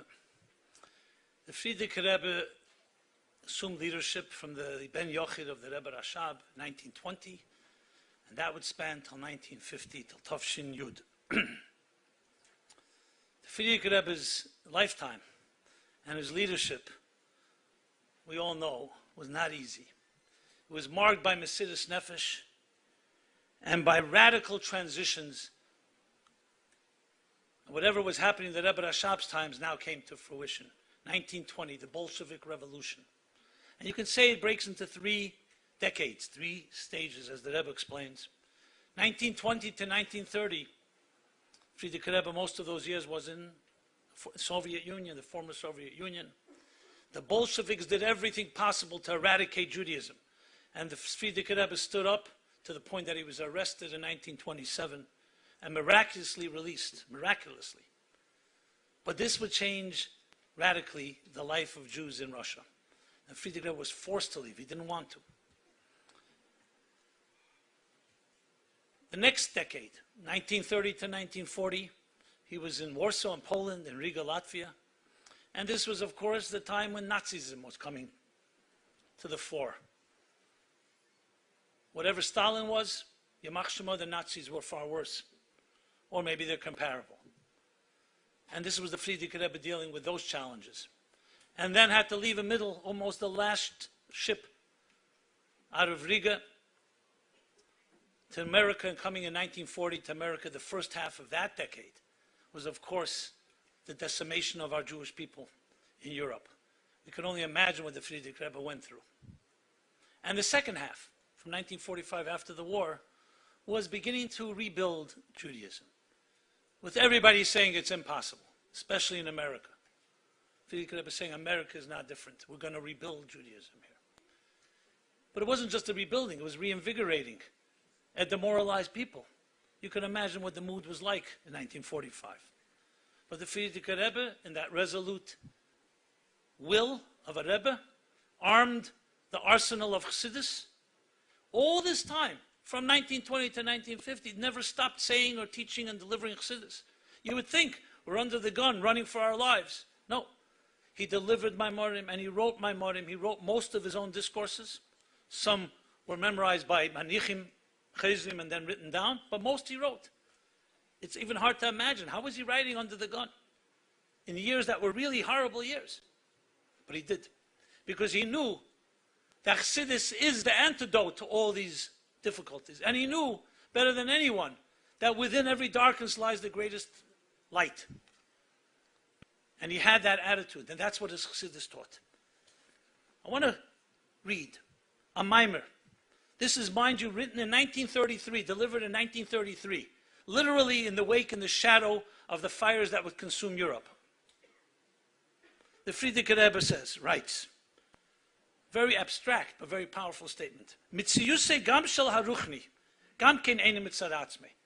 Context. We know nothing creates itself. Ein davar eisa es atzmei, everything has a source. A building has an architect, a song has a composer, a book has an author. A world like ours has a creator.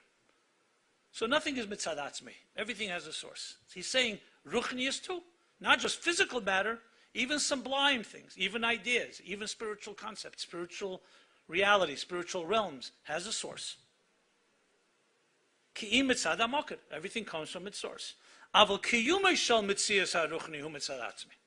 However, the value of a spiritual entity is it has its own inherent value. What does that mean? In the physical world, both its existence and its value is all from a source. It doesn't have anything of its own. In spiritual realm, its existence comes from a source, but its value does not. So the Friedrich Rebbe explains, being that it's soul, it's sublime, and it doesn't have any substance of its own, therefore, that's its inherent value. Because the more you're mavatal it, and the Rebbe once said an expression, bittul kenish batul werden. You can destroy everything except something that's already self-effacing, selfless. Because the more you mavatal it, the stronger it becomes. So bittul, or ruchnius, because it recognizes its source, That itself gives it value. Gashmis does not recognize its source. See the far-reaching implications of that there. Worth studying. Very deep. He brings an example in Nigla, Machzis HaShekel. Not for now. But one has to wonder, why the Frierdiker Rebbe in these difficult times would say Maimorim like that? And perhaps we can say, because he, in seeing the evils that were emerging, which all come from the yesh of this world, the yeshus of this world, the darkness, that he felt it was important to go back into the engineering room and dissect the very engineering of what defines Gashmius in some way to weaken its hold. Obviously, what Nazi Europe did was not upheld by the Frierdiker Rebbe, meaning he did not stop it from happening. But still, he felt in some way he has to weaken its hold and give Ruchnius its real right. And when we look now, who prevailed, even though then it was so difficult, Chassidus prevailed, Torah prevailed.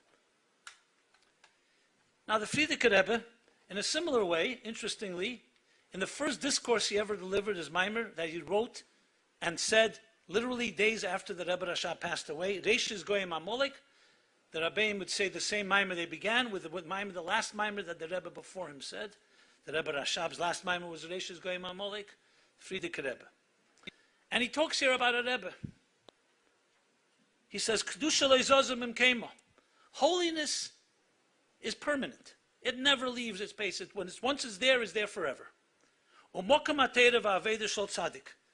The place where a tzaddik studied Torah and served God, the kol kelov, and all his utensils and all his furniture, if you wish, all his belongings, sheishtamish bem letzorchei aveda, that he used, meaning his table and his chairs and so on, kedushasei aleim, they always remain, the kedusha always remains, mechelke berure be'elam, because it's part of his mission to refine that part of the world. This is where the Rebbe says the expression that the Frierdiker Rebbe was 10 years in a location, 770. That location is forever changed. But then the Frierdiker Rebbe goes on and tells a story. He says, when I was 5 or 6 years old, around Tofresh Mem Heyor Memvov, I was in the room of Yechidus where my grandfather would have his personal library, his personal office.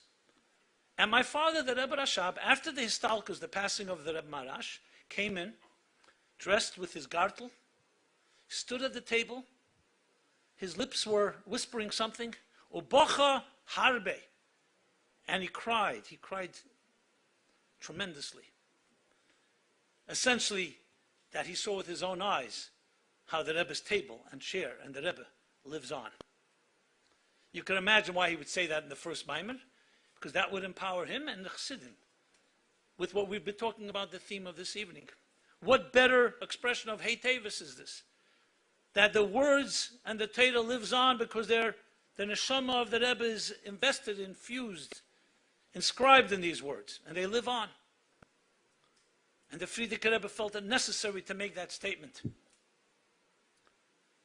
In Tov Shin Mem Zayin, Parsha Vayikra, the year when this of Hey Tevis, 33 years ago, a few months after the verdict came out of Hey Tevis, the Rebbe says a very powerful Sikha Vayikra Tov Shin Mem Zayin, and speaks and cites this entire discourse, this section of it rather, about the Nitzchias of Nisim, that what they represent is forever, but it's in our hands because we make them live on. Mazari b'chaim, afu b'chaim. So the living lesson of this to all of us is very straightforward. It's the Hey Tevis lesson. The Rebbe once said in the Fabrengen, when the Frierdiker Rebbe was here physically, he controlled his destiny, and now we control his destiny. Because when we learn this for him, and we live with them, and they become living example for how we should live, that brings the Rebbe alive. And I don't want to repeat the second half of it. So the lesson is very clear, especially on this special day. The Frierdiker Rebbe, of course, had his special nigunim, and one that stood out was called the Beinani. So now let us connect to the nigun, which, as I said, is kulmas halev. It's the quill of the soul that touches us in ways that words cannot.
We now come to the last leg of this glorious and revolutionary journey.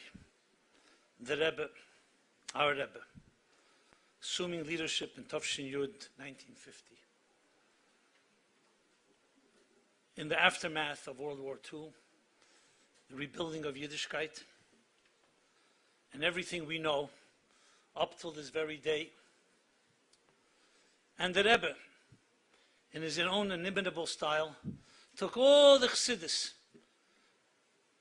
of the 8 generations before, the Rebbe being the 9th generation from the Baal Shem Tov, the 7th generation from the Alter Rebbe, and turned it into a blueprint that we can use today to deal with every issue and challenge facing the Jewish people and the world, even till this very day in the 21st century. And how did the Rebbe do this? What did his Torah look like? Compared to all the other Rabbeim, it's incomparable. The volume, the sheer volume. As much as was written and developed by the previous Rebbes, the Rebbe took it to another level. Interestingly, most of the Rebbe's Torah was delivered orally, similar to the Baal Shem Tov and the Maggid, and then somewhat the Alter Rebbe. However, it was very different. It wasn't short. Literally thousands and thousands of hours, yielding tens and tens of thousands of pages. No exaggeration. In the long Farbrengens, starting from 1950, spanning till 1992. So just a short description of this work. These talks delivered by Farbrengens were written down by Manichim, as were done by the previous generations. But here, the job was much greater because so much of it was said and not written by the Rebbe. People who would commit it to paper. Some of it the Rebbe had edited, and they would be called Mugadik Sichas. They were random, they were sporadic. In 1987, Tov Shemem Zayin, the Rebbe began editing them regularly, so they became what we call today the Sefer HaSichas Tov Shemem Zayin, 2 volumes, Tov Shemem Ches, all the way through Tov Shinun Beis 1992. Edited Farbrengens. Almost complete Farbrengens.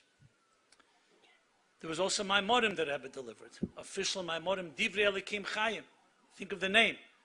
The words of the living God. Again, living words. Not just words. Living words. Divine living words. And the Rebbe delivered Maimorim. Again, most were not edited, but some were. And they ultimately became a series called Sefer Maimorim Melukot. 6 volumes, and later turned into volumes that are in the order of the Parshas or the holidays. The edited ones. Then we have Likutei Sichos. What's Likutei Sichos? Likutei Sichos is, as its name implies, it's a likut, it's a selection. It's not a whole Farbrengen. It's a thought or a talk on a Rashi, on a Rambam, on a Zohar, an idea, on a holiday. So it's one section, and the Rebbe edited all Likutei Sichos, which now consists of 39 volumes, edited talks. And this is not even counting the over 30 plus volumes of Igris Kodesh, the Rebbe's letters, in Hebrew and Yiddish, and there's still letters in the Rebbe in English that have not been published. And then there's, of course, things that Rebbe wrote himself. We have the Rishimis, manuscripts of the Rebbe that the Rebbe wrote from early years, long before he became Rebbe. You have, of course, Hayom Yom. We have the Haggadah Shel Pesach. And we have Tshuvas B'Yurim. These are answers the Rebbe answered to people who ask questions. This is just a little taste. So you could see the sheer volume. Giving us the tools, because that's what it comes down to, the tools, to deal with all the challenges of this complex world in which we live. Now, what is the theme of these teachings? Obviously, we don't have the scope to go over everything, but going back to the central theme of Chassidus, taking the etzem and bringing it into Giluyim all the way to the lowest levels. In simple English, taking the undefined superconscious states that go all the way up to the essence of the divine itself, that's beyond words, beyond expression, beyond explanation and reason, and experience it in a very tangible and concrete way in this world, transforming this world into Adira B'Tachtein. The Rebbe took it to another dimension. Talking about Atzmus was not so common in the previous Rabbeim's teachings. By the Rebbe, he went into ways that are unprecedented. Understanding Atzmus as beyond any questions. We can't ask questions beyond logic. There are profound sikhs of the Rebbe talking about Atzmus. And then the other extreme, taking those highest sublime levels and bringing it into practical.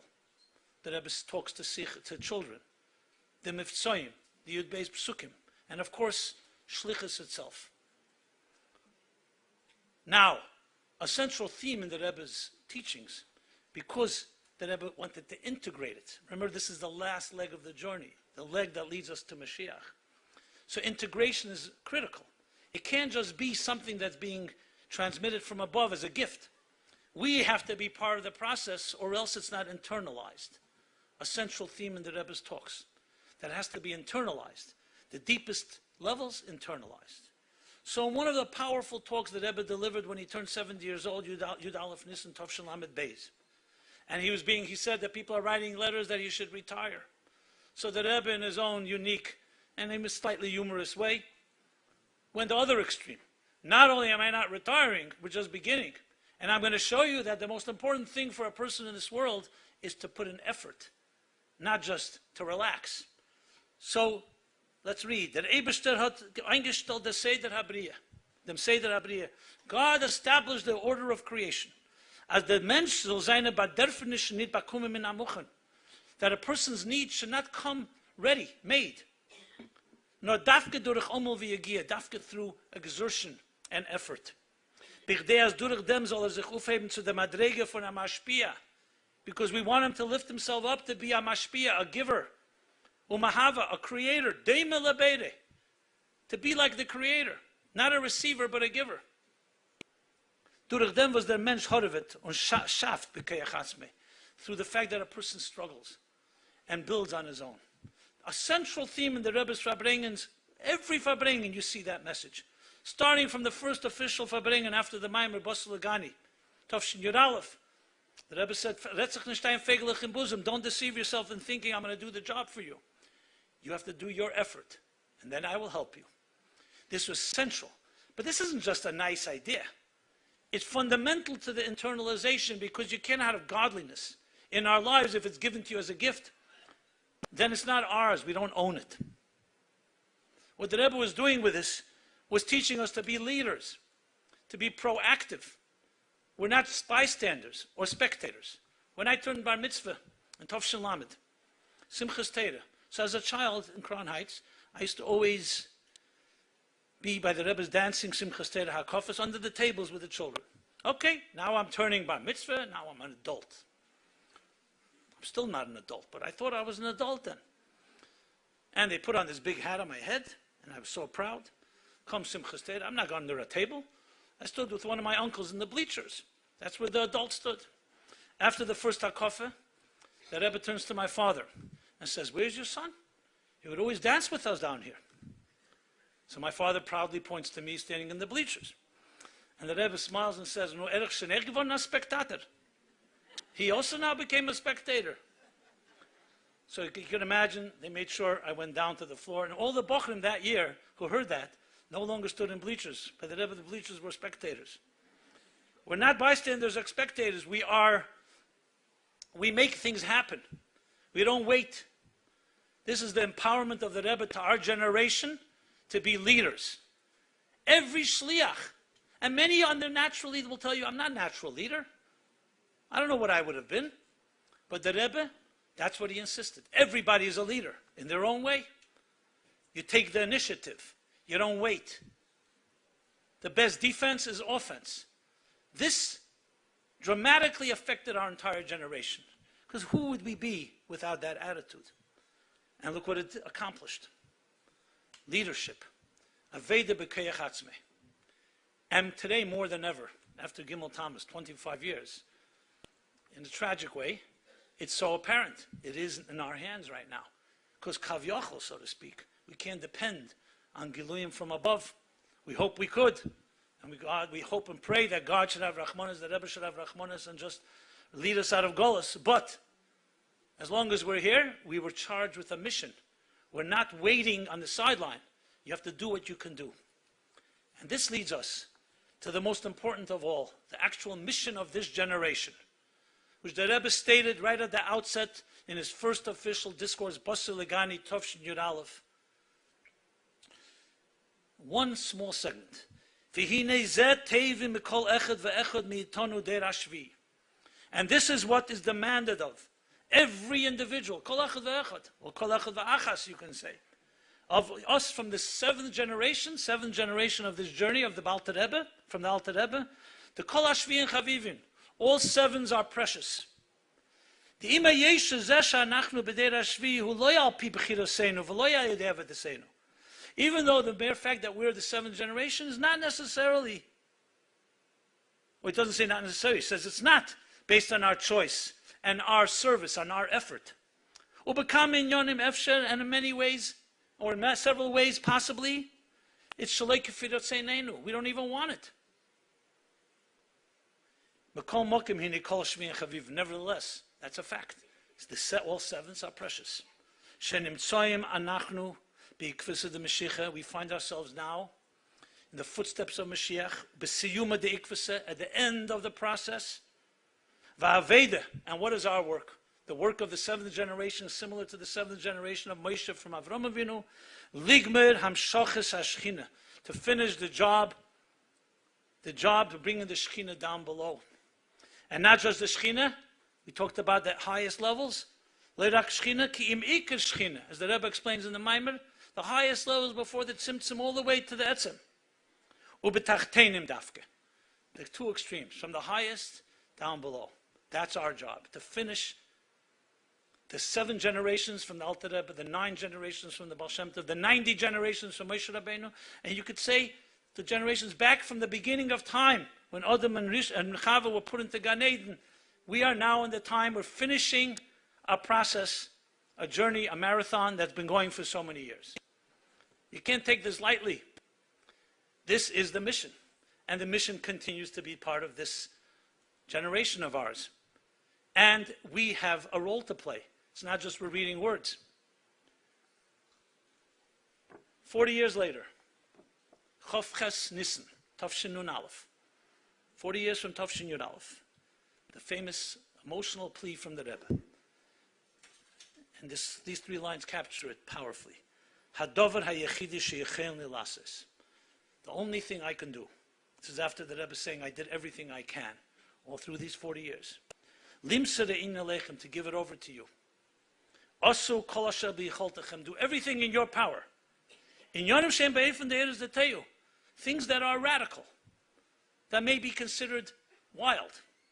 Avol bekelim detikun, but they have to be presented in a civil way, in a way that people can receive them. Lahavi pelas Mashiach tzedkenu teku from miyad mamish, all underlined. To actually bring bepel, teku from miyad mamish Mashiach. Exactly what he said 40 years ago, where we began the 7th generation, he said now 40 years later in this famous sikh. Purim Tov Shemem Zayin, interestingly, just a month or 2 after Hey Tevis, when the verdict was released, the Rebbe said basically the same idea in a long fabring in Purim Tov Shemem Zayin. That it went over from the Nasi to you. The ultimate Aveda B'Koyach Atzmei. Of course we would not want it that way. The Rebbe says himself, it's not in our Bechira. It's not our Aveda. And it's not even our will. Who wants it? The Rebbe should take care of it. Why suddenly dropping a job on us? But whether we like it or not, this is the story. There's something we must do. So I would say, Hey Tevis, the holiday of Hey Tevis, the Eis Rotzen and Yom Gula, today is probably more powerful than ever. When it happened in Tov Shemem Zayin, the Rebbe was a full glory, Nasi Begoli in every possible way. Today, that's concealed from us. And today, Hey Tevis reigns supreme, that a Rebbe lives on, his words live on, but with one condition, that we make it living, but we internalize it and we live with it. And Achman al-Islam, when we don't, in a way, it adds to the concealment. So I want to just conclude with this. The Rebbe, the thousands of hours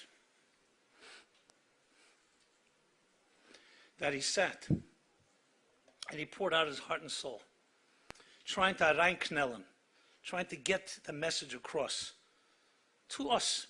I'm not going to be derogatory about who we are. The relentlessness, the passion, the stubbornness. He would not give up, no matter who he was dealing with. Thousands of hours. You could see it. I saw it live. You could see it in recordings. You could see it in the words. Many hours arguing with God. Everything that Rebbe poured out, the Mesiras Nefesh that he invested in reaching the end, yes, the end of the process, the Geula. That's what the Rebbe wanted. Anything less was not enough. So I would say that it would be a disgrace if we don't do our part. Because if we don't do it, Kav Yochel, the Rebbe said, this is our job. How could we let him down? I meet people. They say, yeah, your Rebbe had a nice dream. It was very idealistic. Now you're one of us. You're waiting. It hurts me so terribly. It's like when the anti-Semites say, Ayeh Elekechem, where's your God?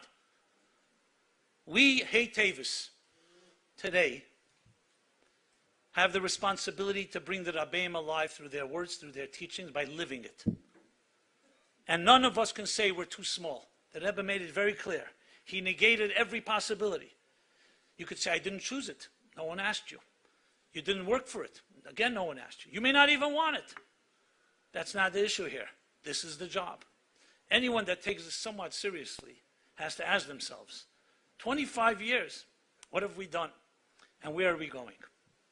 This is Hey Tevis living today.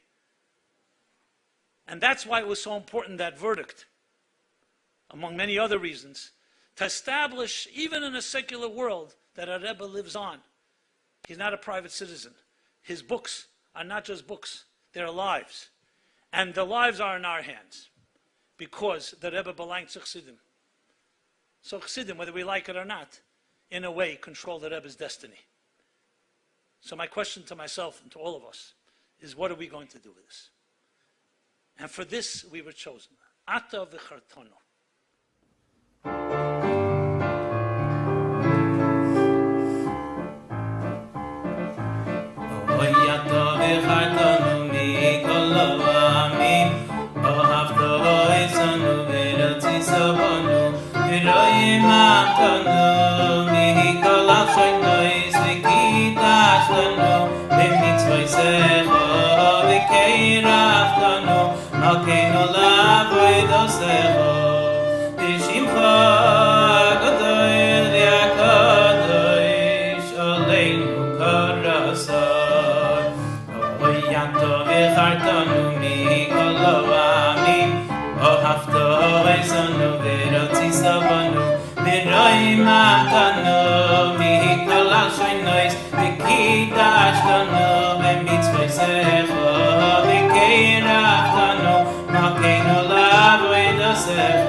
Mikolo amin, para dirigir umas palavras e mensagem em nome de todos os Shluchim de Anash, temos a honra de convidar o Rabino Shapsi Alpern. Estamos reunidos por duas razões. Em primeiro lugar, como todos provavelmente já sabem, o dia de hoje, Rosh Chodesh Sivan, é um dia que simboliza e representa a união total do povo. Como a própria Torá conta, que nesta data chegaram no Sinai e de repente todos os verbos mudam para o singular, união total. A segunda razão, porque estamos querendo fazer, como se faz no mundo todo, eventos para comemorar os 70 anos do nosso Rebbe. Algo mais que eu queria acrescentar: hoje, dia 1º de um novo mês, o signo do mês são Gêmeos. E os livros explicam que Gêmeos é a ideia de união, porque são dois iguais, então como se fosse um só. Gêmeos também traz a mensagem de Achdut, de união. Eu resolvi pegar um livro das falas do Rebbe de exatamente 70 anos atrás. E, olhando no índice, eu achei exatamente um Fabrengen na data de hoje, Rosh Chodesh Sivan, no ano Tovshin Yud, 70 anos atrás. Neste Fabrengen, o assunto é um único assunto. Apareceu um senhor, um benfeitor de Chicago, chamado Joseph Robinson, e ele pagou o mortgage do prédio do 770. O Rebbe anterior deixou uma parte do pagamento por 10 anos sem acertar esse pagamento por razões dele, e veio essa pessoa e teve o zchut de totalmente pagar o mortgage, aquilo que faltava. O Rebbe fala sobre este homem de uma forma até carinhosa no meio do Fabrengen. O Rebbe fala, e Yossel está distribuindo mashke, l'chaim, para as pessoas do Fabrengen. Yossel, em vez de Yosef ou Joseph. O Fabrengen tem 7 páginas de texto, mas o próprio Rebbe deixou já corrigido 2/3 desse Fabrengen. E desta Fabrengen há algumas mensagens muito importantes para nós nos dias atuais. Mas antes eu quero contar uma coisa pessoal.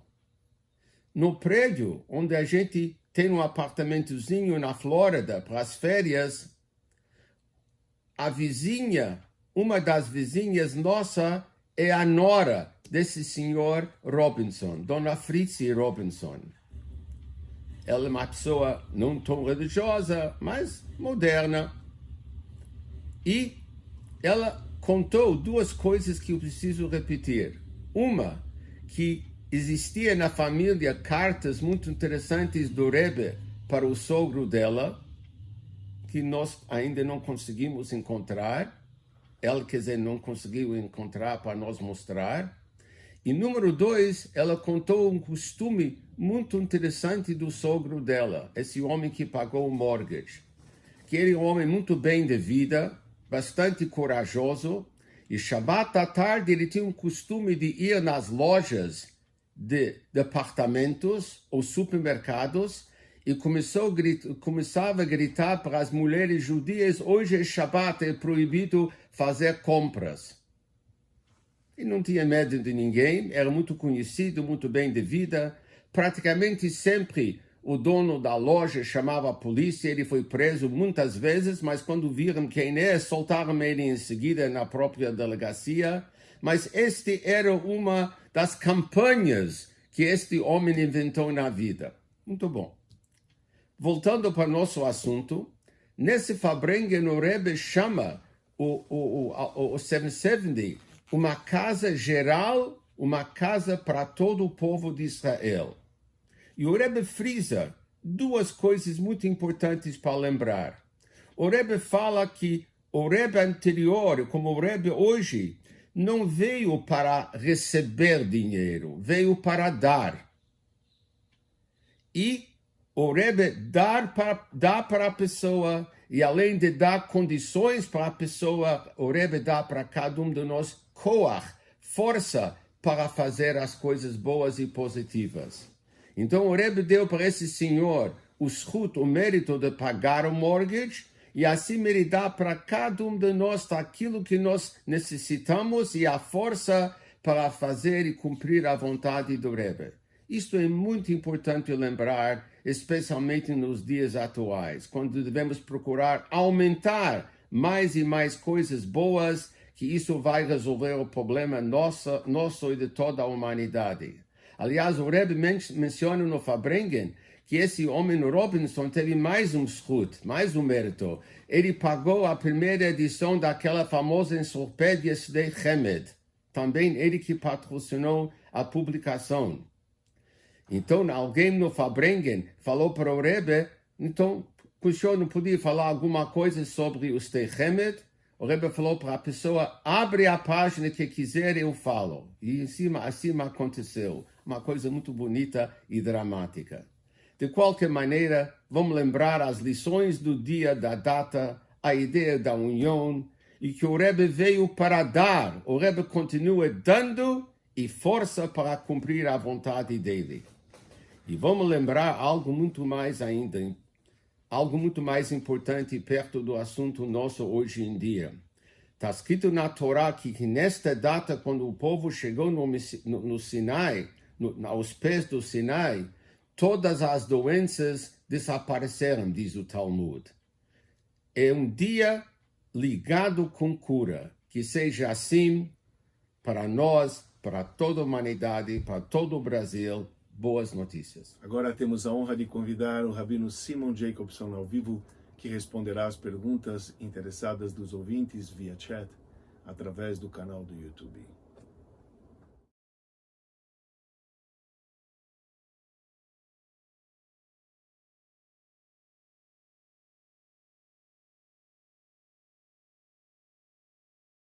And I'll say it in Portuguese and then I'll repeat it in English. Well, I'll say it in English first. Someone asked a question that you spoke at the beginning, right before the Baal Shem Tov comes right after a very sad period of the Shapsi Tzvi, when the world was decimated and the people were down. And he brought a false hope into the people until the Baal Shem Tov came along. And now we're also going through a very, very hard time with the pandemic, and everybody's speaking about Mashiach. The Rebbe taught us that this is all a thing about Mashiach coming, and so people want to know, how do we look at it different, and how do we really truly prepare ourselves for Mashiach? Alguém me escreveu que ele mencionou logo no início, poucos anos antes do Baal Shem Tov, tinha a história do Shapsi Tzvi, porque era depois dos massacres dos anos Tach Vetat, e trouxe uma esperança para as pessoas em termos de Mashiach, e a gente viu que foi o falso, e logo em seguida veio o Baal Shem Tov.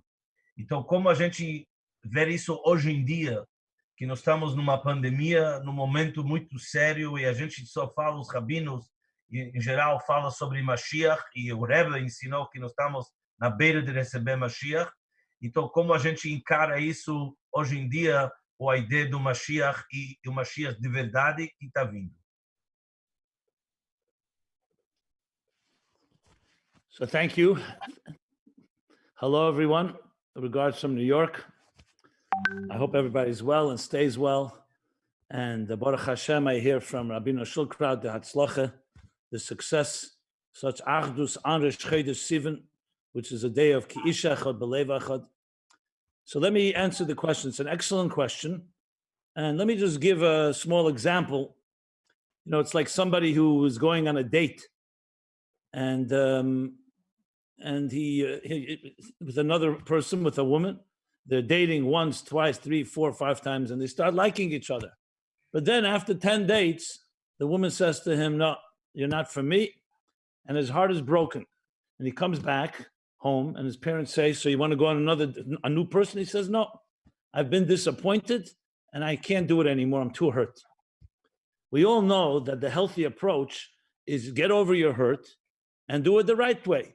The fact that Shabtai Tzvi and so many other unfortunate disappointments happen in history, and there were really tragic events, does not stop us. It does not contaminate the amunah that we have in the betochen in ani mamin that we believe in Bias HaMashiach, because that is what God promised us. It's the end of history. It's the result of all the Mesiras Nefesh, all the sacrifices and mitzvahs. We're talking about millions and billions of sacrifices that our parents and grandparents and great-grandparents did, that it's not for waste, God forbid, that it would come to the end of the story where we'll have the Geula, a Mashiach. The fact that there were disappointments does not make us stop giving up. What we learn from them is to do it the right way. When the Baal Shem Tov and then the Magid and then the Alter Rebbe and the Rabbeim afterwards were Megalach Chassidus, they learned from Shabtai Tzvi. You know what they learned? That you can't go for Mashiach because you're desperate. The Jews were desperate, so he took advantage. A false Mashiach, a Mashiach Sheker, took advantage of the oppression and the atzvus and the depression and the difficulties Jews were. When Chassidus was Nizgala, I want to say Lahavdil, I'll say Lahavdil, it was a very different approach. It wasn't just, we believe now Mashiach, a different person. It comes with Chassidus. It comes with learning. It comes with davening. It comes with Nigina, singing, like we just all experienced. It comes with a pnimius, to make sure that it's not going to be the false thing. So there were Taka people, the basis of the Hisnagdus, of the opposition was because they were Cheshish. They were concerned. Maybe it's another Achmon al-Itzlan, another Shabtai Tzvi, or Jacob Frank, or others. But that's why Chassidus is so careful. And I can tell you from personal experience, and when we wrote the Sichos of the Rebbe, how careful that when you say something, you have to be said the right way, be built on Torah. Shabtai Tzvi just said things that was Hepech HaTorah. When you go into the area of Primis HaTorah, you have to be very careful. So Chassidus came to put a lot of safeguards to make sure that halacha is kept more than ever. Yerushalayim, bittul, it's not anything that is false. So this time we're doing it right, and we're relying on the Rabbeim and generations of Rabbeim. Alter Rebbe, who wrote not just Tanya, also wrote a Shulchan Aruch, to make sure that it's done al pi Torah halacha. So that is what we absolutely are following, and we're marching toward the Gula. As far as the pandemic goes, where we're now, look, we are always know we get closer to Mashiach. We're not going to take away and minimize from the grief and the tzad and the deaths that happened here. And yet, we know we're going to come through it, and we'll be stronger. We have to say that this is somewhat of a wake-up call to realize that the material world is not such a powerful world. And what we need is ruchnius. We need neshama. We need Torah. We need deeper things. Everyone, and I can speak in America for sure, I'm sure in Brazil, I'm sure everywhere in the world, there's a certain sense that the outer world that we're so reliant on, our summer plans, our vacations, our businesses, our theater, our entertainment, is it's optional. You don't have to be with it. But our love and our values and our Torah and our mitzvahs and God and the Shama things, that you cannot live without.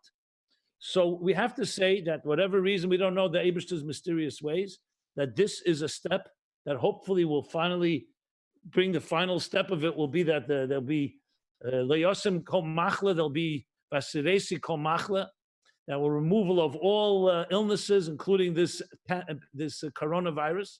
And we will only have the strength we get from it, and we'll march to the Geula, the right Geula. And Adarab, if you ever see something done that's not a pitera, we know right away that's not the right way to do it. But we are not going to give up because there were some who distorted it or who hijacked it. And we should be zeicha immediately. This achdus that we have now should already be the tipping point of the Rebbe Eibishter having Rachmanas on us and finally bringing the Geula. Okay, next question. Let me read it for you over here. I'm sorry. Vet Elter. Got to put on the glasses. someone asked the question, to be a chassid of the Rebbe, is it necessary that we walk around like a chassid, dressed as a chassid? Do we have to keep our beards long? Especially we see now in the pandemic, we see now sometimes the mask doesn't cover the beard or whatever. Is the external levushim so important to be a chassid and connected to the Rebbe? Okay, you have very good questions there. By the way, Rabbeinu Yossi, do they know that you and I were classmates back before the war? Because I'm not on the same level. You're going to hurt yourself. Nah, chaz v'shalom. What I hear about you, you're like one step below the... Okay, great question. It's an excellent question. Let me say the following. There's two sides to this.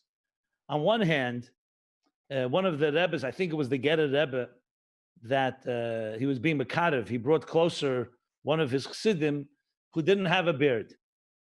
So one of the other Chassidim said, Rebbe, how are you being Mekarev a person without a beard? You have Chassidim with long beards and payas and everything. So the Rebbe responded, there's maybe the Beis Yisrael. He said, I'll say in Yiddish and then I'll translate. He said, Beser ha'id on abord v'abord on ha'id. Better a Jew without a beard than a beard without a Jew. What meant was that in Yiddishkeit, we don't only look externally, you look internally. There are many people with beards and yarmulkes and behave on the outside. Everything seems right. You scratch the surface and you see, unfortunately, I don't want to say anything negative, but you see things that are not exactly godly. You could eat kosher but not be kosher. You could keep Shabbos and not be Shabbosdik. So we always know Rachmana liba boy, the Eibishter wants your heart and soul. And there's very strong Asius words in the Haftarahs that we say before Tisha B'Av, and we said Rosh Chodesh, Shabbos Rosh Chodesh last few weeks ago, Rosh Chodesh Iyar, last month, that the Eibishter says, I don't want your lip service. I don't want your externals. I want your heart. If you're going to daven to me and you're going to bring karbonos, but you're not nice to the almona or to the yosem, to the widow or to the orphan, I don't need this. That's on one hand. So it's a very true. You can be a id, a chosid, and the outside is not the primary thing. The ik is the pnim, the inside. However, this is the second half of the coin. We do live in a world that we look at outsides. Even though they say you never judge a book by its cover, everybody judges a book by its cover. It's $1 billion industry. I'm in the book industry, I know. They spend money because people do look at packages. So how do you reconcile the two? You see in the Torah, for example, it says, Yefas Teir, Yefas Mara, that the Imois, our matriarchs, were beautiful. When you make a Sefer Torah, it should be a beautiful Sefer Torah, not just the inside, the letters, there's ink, a mezuzah in your door. You should have a beautiful home, also external beauty, because the Eibishter wanted both. He wanted the inside should be beautiful and the outside should be beautiful. And we see, like for example, when you send an astronaut into space, he has a uniform, which is necessary for his life. If he decides, you know what, I don't want to wear this uniform, it's too tight, or this detail or that detail, he can put himself at risk. So at the same time, there's also a chassidish levush and a garment. That's not the only thing. Obviously, it's inside, but it also expresses itself in the outside. There's a levush. Like, why do we get dressed up Shabbos? It says to wear new garments, clean garments, beautiful garments, because there's a way of also honoring and celebrating on the outside. So the answer is, it's a fusion and a combination of inner and outer. You know, the word ponim in Hebrew, interesting, means inside, pnimius, and ponim, outside. In the world, there's a concept that, you know, what you see is not what you get. It can have echad bepeh, echad belev. Someone says one thing, they smile to you, and then they, God forbid, stab you in the back. In Yiddishkeit, we want seamlessness. Teiche kibare. The inside should shine outside, the outside should shine inside. So each person in their level. I meet many people, their outside is not yet perfect, but that doesn't mean the inner is not great. So we want to have a combination. When you look at your children, you want them not just to be beautiful personalities, you also want them to dress clean and nice. So the levush, the chassidish levush, the Yiddish levush, has in it meaning, even though it's an external, but it's an external that celebrates and demonstrates the black and the white, which is not now to go into, but basically levushim have significance, but their significance goes hand in hand with what's going on inside.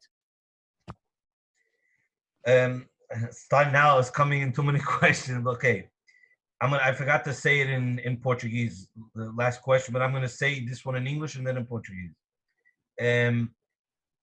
How do we transmit to our children at ages of 10 and lower, on a children's level, Simon, on a children's level, about the whole situation? They're at home, they can't go out, they can't play, they can't see their friends in a school. How do we be able to, us, that also we have our doubts, how do we be able to transmit it? Let me just say it in Portuguese. A pergunta foi como a gente, como pais de filhos, consegue transmitir, responder e explicar a nossos filhos que estão em casa a quarentena, estudam em casa, não está vendo mais os amigos, etc. Não sai fora, não sai. Como a gente consegue isso, que isso é a vontade de Deus? That this is all the will of Hashem. Okay. Obviously, it's a question we're all asking. So I want to, so one way to answer it, I'll tell on a a story. children's level, to be able to tell it to children. Yeah. I'm going to tell a story. It's a famous story that some of you may have heard. It's a story you could share with your children, or the children are listening. Hopefully they can understand. Stories with the two brothers. There was Rab Elimelech, and there was a Rab Elimelech Melezhensk, and Rab Zusha. They were brothers. Unfortunately, in those days, the poritz, the landowner, if he didn't like the Jews, he'd throw them into prison. So he threw them into prison. And one of them was very sad. He was very sad. Why? Because his brother says to him, "Why are you so sad?" He says, "Because it's already weeks that we're in prison and we can't make a bracha. He gave us food. We can't make a bracha. We can't make shahakal niya b'dvare." Why? Because in the cell was a bathroom. Remember, everything is in one room. And al pitayda, you can't make a bracha in a bathroom. So his brother, Elimelech, tells Rab Zushi, he says to him, "But the same Eibishter that told us to make a bracha also told us that in a bathroom you don't make a bracha. So you be mekayim also a mitzvah. You're fulfilling a mitzvah. The mitzvah is not to make the bracha." So when Zusha heard that, when Rabbi Elimelech heard that, he began to dance. Why are you dancing? Such a simcha, and being mekayim the Eibishter's rotzen in an interesting way. He was so excited that he made everybody else start dancing. The whole prison, all the prisoners were dancing. They didn't know why they're dancing, the Jews, the non-Jews. The guard, who was a real Russia anti-Semite, came running and said to them, "Why are you dancing?" They said, "Because the Jew there is dancing." "Why is he dancing?" They say, "We don't really know, but it's connected something to the pail, the toilet there." So he ran in, he said, "Really? I'll show you." And he pulled out the toilet and he pulled out the pail just to show that the Jews shouldn't have what to dance about. He didn't know why. As soon as he pulled it all out, obviously Rab Zusha and Rab Elimelech could make a bracha. The story teaches us that Eibishter decides how he wants us to serve him. We don't know Hashem's mysterious ways. Why do we want to go to shul? Because we like shul, because there's a kiddush, because we can play, because we can daven. We go to shul because Eibishter wants us to go to shul. Why do we go to Beis Hamikdash? Why do you daven? Because Hashem wants. What happens if Hashem decides that he wants you now to be in an island? Nobody else is there. You're traveling somewhere and the plane has to make an emergency landing. You end up on an island on Shavuos. And there's no cheesecake and there's no davening and there's no minyan. What does a Jude say? Hashem, it's not my control. I didn't choose this. Hashem wants me to be on this island. Maybe there's something I have to accomplish here. You have to remember that Hashem runs the world. And there are times he wants you to be in a shul, and sometimes he wants you to be at home. The Rebbe gave us a directive that every man, woman, and child should go to shul Shavuos to hear Aseret Dibros, the 10 Commandments. This year we cannot do that. Mitzvah Torah says so. Not because we're lazy, chas v'shalom, because we don't want to. We do want to. The Torah says, Pekuach Nefesh, when there's danger, and even a doubt, protect yourself, protect your family, protect others. That doesn't mean you can't do it. So either there'll be minyan when al pitayda that you can make a halacha minyan, or even if not, I've been telling parents very simple: take around 11, 12 o'clock when in davening they would usually read the Aseret Sadibras, take out a chumash, sit with your children, and adarabah, and do it in a more powerful way and say, the Hashem wants us now to experience Matan Torah. And we're going to do it in a unique way. Make it into a whole party, make it into a whole event, and say, that's how Hashem wants it.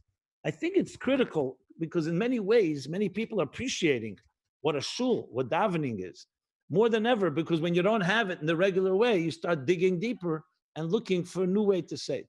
If I have time, I'd add another story. May I, Rabbi? Yeah. A story that happened with me, with a Rebbe. It was Tafshin Nun, 1990 or 1989. It was Rosh Hashanah. My father that year, Olav Shalom, had a mini stroke. A stroke. He ended up in the hospital before Rosh Hashanah and stayed till after Yom Kippur. So he was there for a good 2 weeks. Erev Yom Kippur, the Rebbe used to give lekach to everybody, the honey cake, for a sweet new year, Shana Teva Masuka. In that year, those years, the Rebbe wasn't giving everybody, only to certain individuals. I get a phone call from the Maskiris, Rabbi Groner, Olav Shalom, who was taken from us in this Magefa.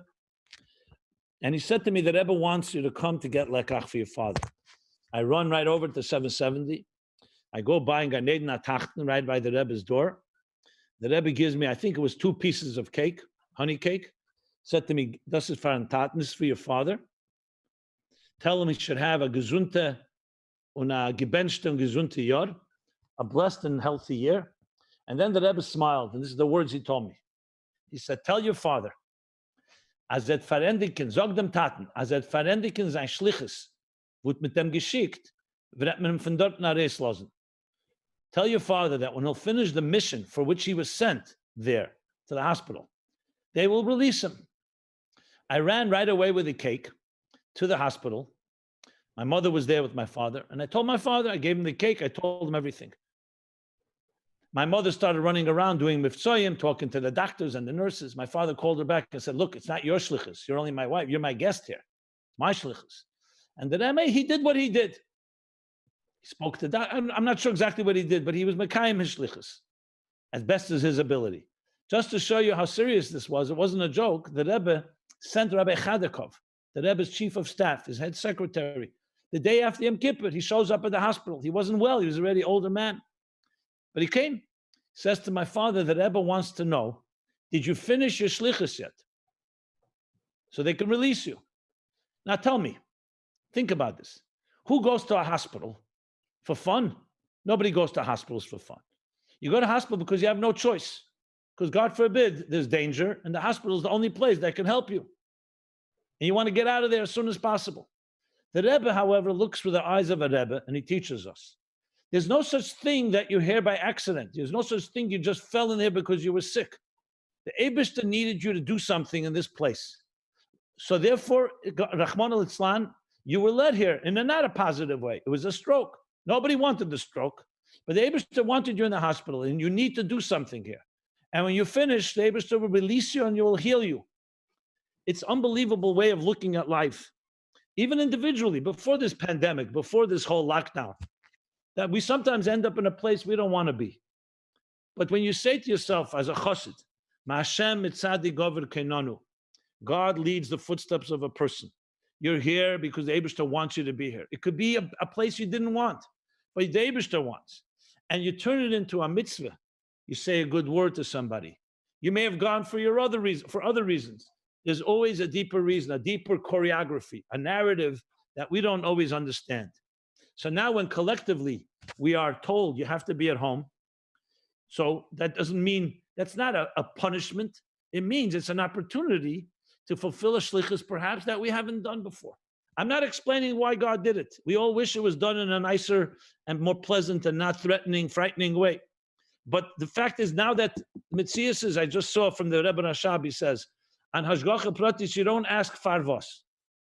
You don't ask why. We don't know why. But you ask Salidvos. For what reason? Not why God did it. We don't know God's plans. But what are you going to do about it? This is something we learned from the Rabbeim, the Rebbe. This was like a ikar of ikrim, a fundamental principle. And really can change your whole way of looking at life. So perhaps this is an opportunity to teach ourselves and our children that wherever we are, this is where Hashem wants you to be. How are we going to turn this into a Kiddush Hashem, into sanctifying God's name, into a mitzvah, a good deed, be more pnimiusdik, be more internal, less mitzvah sanoshim ulamod, less mechanical, less robotic, more loving, closer to each other, parents and children. I mean, there are so many opportunities. If you plow your mind, instead of saying, why is it so bad? You say, no, why does Hashem want me to be here? What am I going to do about it? That's the attitude. And that's an opportunity to teach our children now, which will help them for the rest of their lives. Because wherever they go to, we're always going to have situations where you're going to say, why am I here? The answer is because the Eibishter wants you to do something that only you can do right now in this given situation. Even though Shliach Rabbi Goldman asked me to translate into Portuguese the story that you had with your father, I think we're gonna, if I do it now, we're gonna start losing the time and people are gonna go off. I'm gonna do two questions into one, just to finish up this question, because there was another question that said, someone asked, why this, where you just explained, why now? Why Dafka now? What's the point now? At this moment, like, what is the next step? Like, what is the step? And a pergunta que foi, por que justo agora, na nossa geração, in our generation? And the next question is, with all this happening and not seeing the Rebbe physically for over 25 years, on the time that we really need the Rebbe to feel it, how can we identify and connect ourselves in a bitteldik way, like you spoke before about bittel, completely to the Rebbe? So why now? A pergunta é por que justo agora na nossa geração? E uma outra pergunta por que como uma pessoa nesses momentos consegue se ligar ao Rebbe e ter bittel completamente para o Rebbe? Just let me clarify the second question, how this should help us with bittel to the Rebbe? No, how do in our generation, that after more than 25 years after Gimel Tammuz, how do we come be mekusha to the Rebbe, connected to the Rebbe, and have a bittel completely to the Rebbe? Okay, let's deal with the first question. I'm in the same place where all of you are, which means I don't have answers to all the questions. The Rebbe once wrote, I said before that Hashgacha Pratis, there's no farvos, we don't ask. The Rebbe once wrote to a doctor who asked about the Holocaust, why did it happen? And the Rebbe answered, the Eibishter wanted us to know why. And it was important for Avodas Hashem, we would know why. We have to ask not why, but what are we going to do about it? So I can't answer, number one, I don't think anybody could answer why the Eibishter did this altogether. And even why now, yes, we can speculate. I'll give you a theory if you wish. But I just want to make sure that you know that I'm not a prophet, I'm not the son of a prophet, and I did not hear this in heaven. And I'm just saying, based on what I learned from the Rebbe, how we apply, how do we learn from events that happen? Because the Rambam does say that when a catastrophe happens, we have to take lessons into our heart and soul, introspection, soul searching, what we should do about it. So I would say the following, and this I'm speaking now as a chassid, a shtickl hergish, speaking from my heart right now. Maybe it's connected to the second question. Being that nothing happens by accident, and looking around at the world, the Rebbe did say 29 years ago that the Rebbe said, the Welt is great, the world is ready. Tut alles was ihr kennt. Do whatever you can to bring the Gul. 29 years. We're talking now, Tovshin Nun Aleph, the Rebbe said that. Okay. Yes, 3 years later would be Tovshin Nun Daled, would be Gimel Tammuz, 25 years from then. 4 years later, 25, we're going to 26 years already. So when you look at the world around us, around 3 months ago, 4 months ago, before all this happened, where was the world standing? It was a very successful world. Obviously, people individually had their challenges, but prosperity, economy, the stock market, there's a lot of opportunities. For the Jewish people, we had Pesach plans coming. I was coming to Brazil, as many of you may know, a week before Pesach, to have a beautiful event. We all had plans, good plans, holy plans, Pesach, as I said. We all had plans. The Ilam Hazeh was doing very well. Like someone told me the other day, he said to me, we were in control. I thought I was in control of my life. Suddenly, like this, the Eibishter sends a microbe, something so microscopic no one even can see it. It's like the bug, the mosquito that went into Titus's ear. Titus said, "You're big God. Where does he exist? On earth, on land, and sea? I'll fight your God." And Hashem sent a little mosquito into his ear, and it destroyed his life. Titus of Rome. The Eibishter sent a microbe, and suddenly the whole world is not in control. Not our businesses, not our plans, not our schedules. Ask anybody, what's going to be in 2 weeks from now, 3 weeks? Most people, if they're honest, they'll say, "I have no clue." We're not in control. All our plans. I live in New York. You know what New York looks like? It's a ghost town. It's a ghost town. No cafes, no restaurants, no theater, no museums, no sports. People are not going to work. It's a ghost town. The big Manhattan, New York City. Hoo-ha, elam hazeh. We all wish it was done in a good way. There's no death and grief. But suddenly a mysterious thing came and the world stopped. So if you're a chassid, if you're a Id, you say, what is Hashem saying? You know what Hashem is saying, perhaps? You thought you were on top of the world. You thought you were in control. You think elam hazeh is more important than elam haba, that the material world is more important than spirituality. And you know what? You suddenly realize the physical world and all your plans and schedules and control, your security blankets, your comfort zones have been disrupted. So some people are just complaining and saying, "Oh, when is this nightmare going to end?" But a Jew and a chassid asks, this is a wake-up call. It's a wake-up call that elam hazeh is only a stepping stone to make a dira b'tachtenim. And now we have an opportunity to reach more people than we could ever reach. I can tell you from my work, I've not been stopping. I'm doing Zoom and classes, more receptivity than my entire life. People are open. People who are, I'm the guy that ran a hedge fund. He used to come to my classes. He told me, "I don't have time. I'm busy. I'll come after I retire." Now he's calling me every second day. He says, "When's your next class?" He says, "Because you need in their nourishment." So the positive side is that there's an opportunity here to wake up the world and make a pandemic of goodness and kindness, in the Rebbe's words. Goodness and kindness, of tzedek and yesher, and for Eden to become much more connected, more Avos Yisrael, Nachdus Yisrael. We took our souls for granted, let's be honest. We do mitzvahs mechanically. Now you have to do it deliberately. You have to think about it a little more. So again, I'm not explaining why God did it.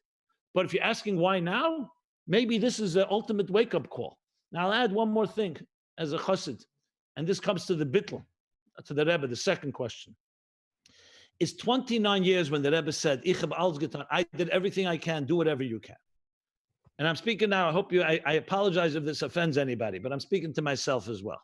So I say to myself, 29 years have passed. We enter now the 30th year since the Rebbe said those words.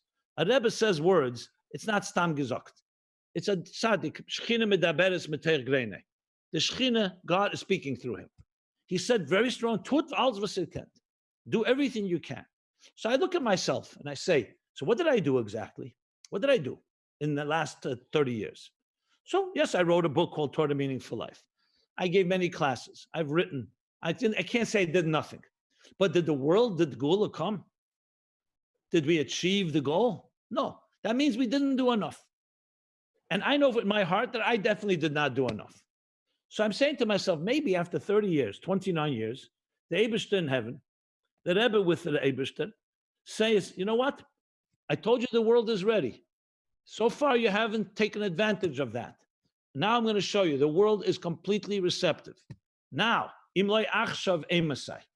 You're asking me, if not now, when? What bigger wake-up call is going to happen in our lifetime than this? Only Mashiach can be bigger than this. Everyone, 7.5 billion people on this earth have been affected by this. And we don't even know the longer-term exponential impact. Imlay achshav emasai. If not now, when? So you talk about bittul, the Rebbe's words still ring true. As long as the Geula is not here, the Rebbe's words on Chav Ches Nissen, Tov Shin Nun Aleph, and Purim Tov Shin Mem Zayin, and Yud Shvat Tov Shin Yud Aleph, you could throw it all in.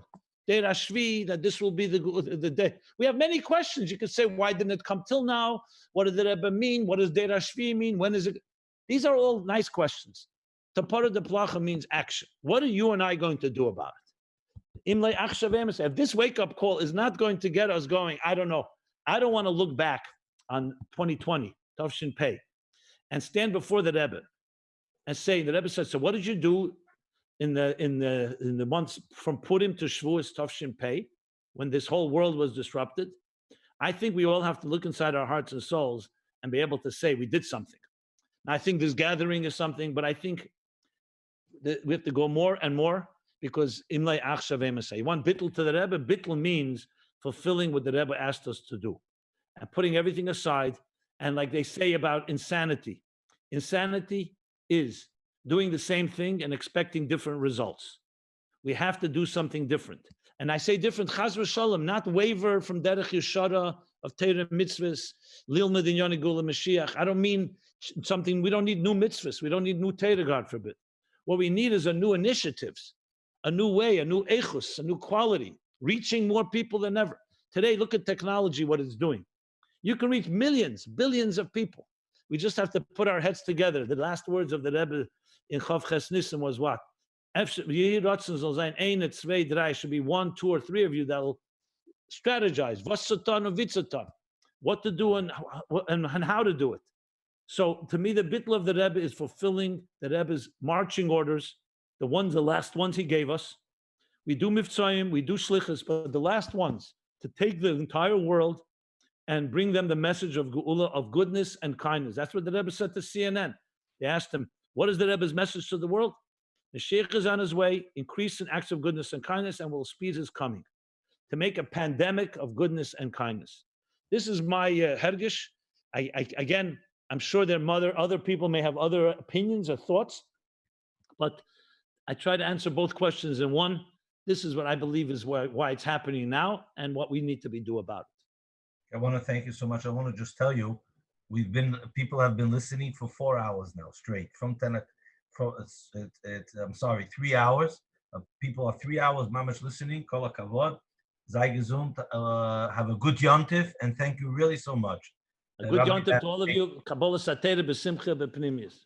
Amém. Danny. Assistiremos agora vídeo com uma Freilichenigung cantado no dia 11 de Nissan de 1972, quando o Rebbe concluiu seus 70 anos de vida.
Gostaria de agradecer a todos pela participação desse mega evento e que a nossa união possa realmente trazer e apressar a vinda de Mashiach, que é o propósito e todo o legado que o Rebbe nos instruiu e nos deixou para que assim fizéssemos, que essa é a sua vontade.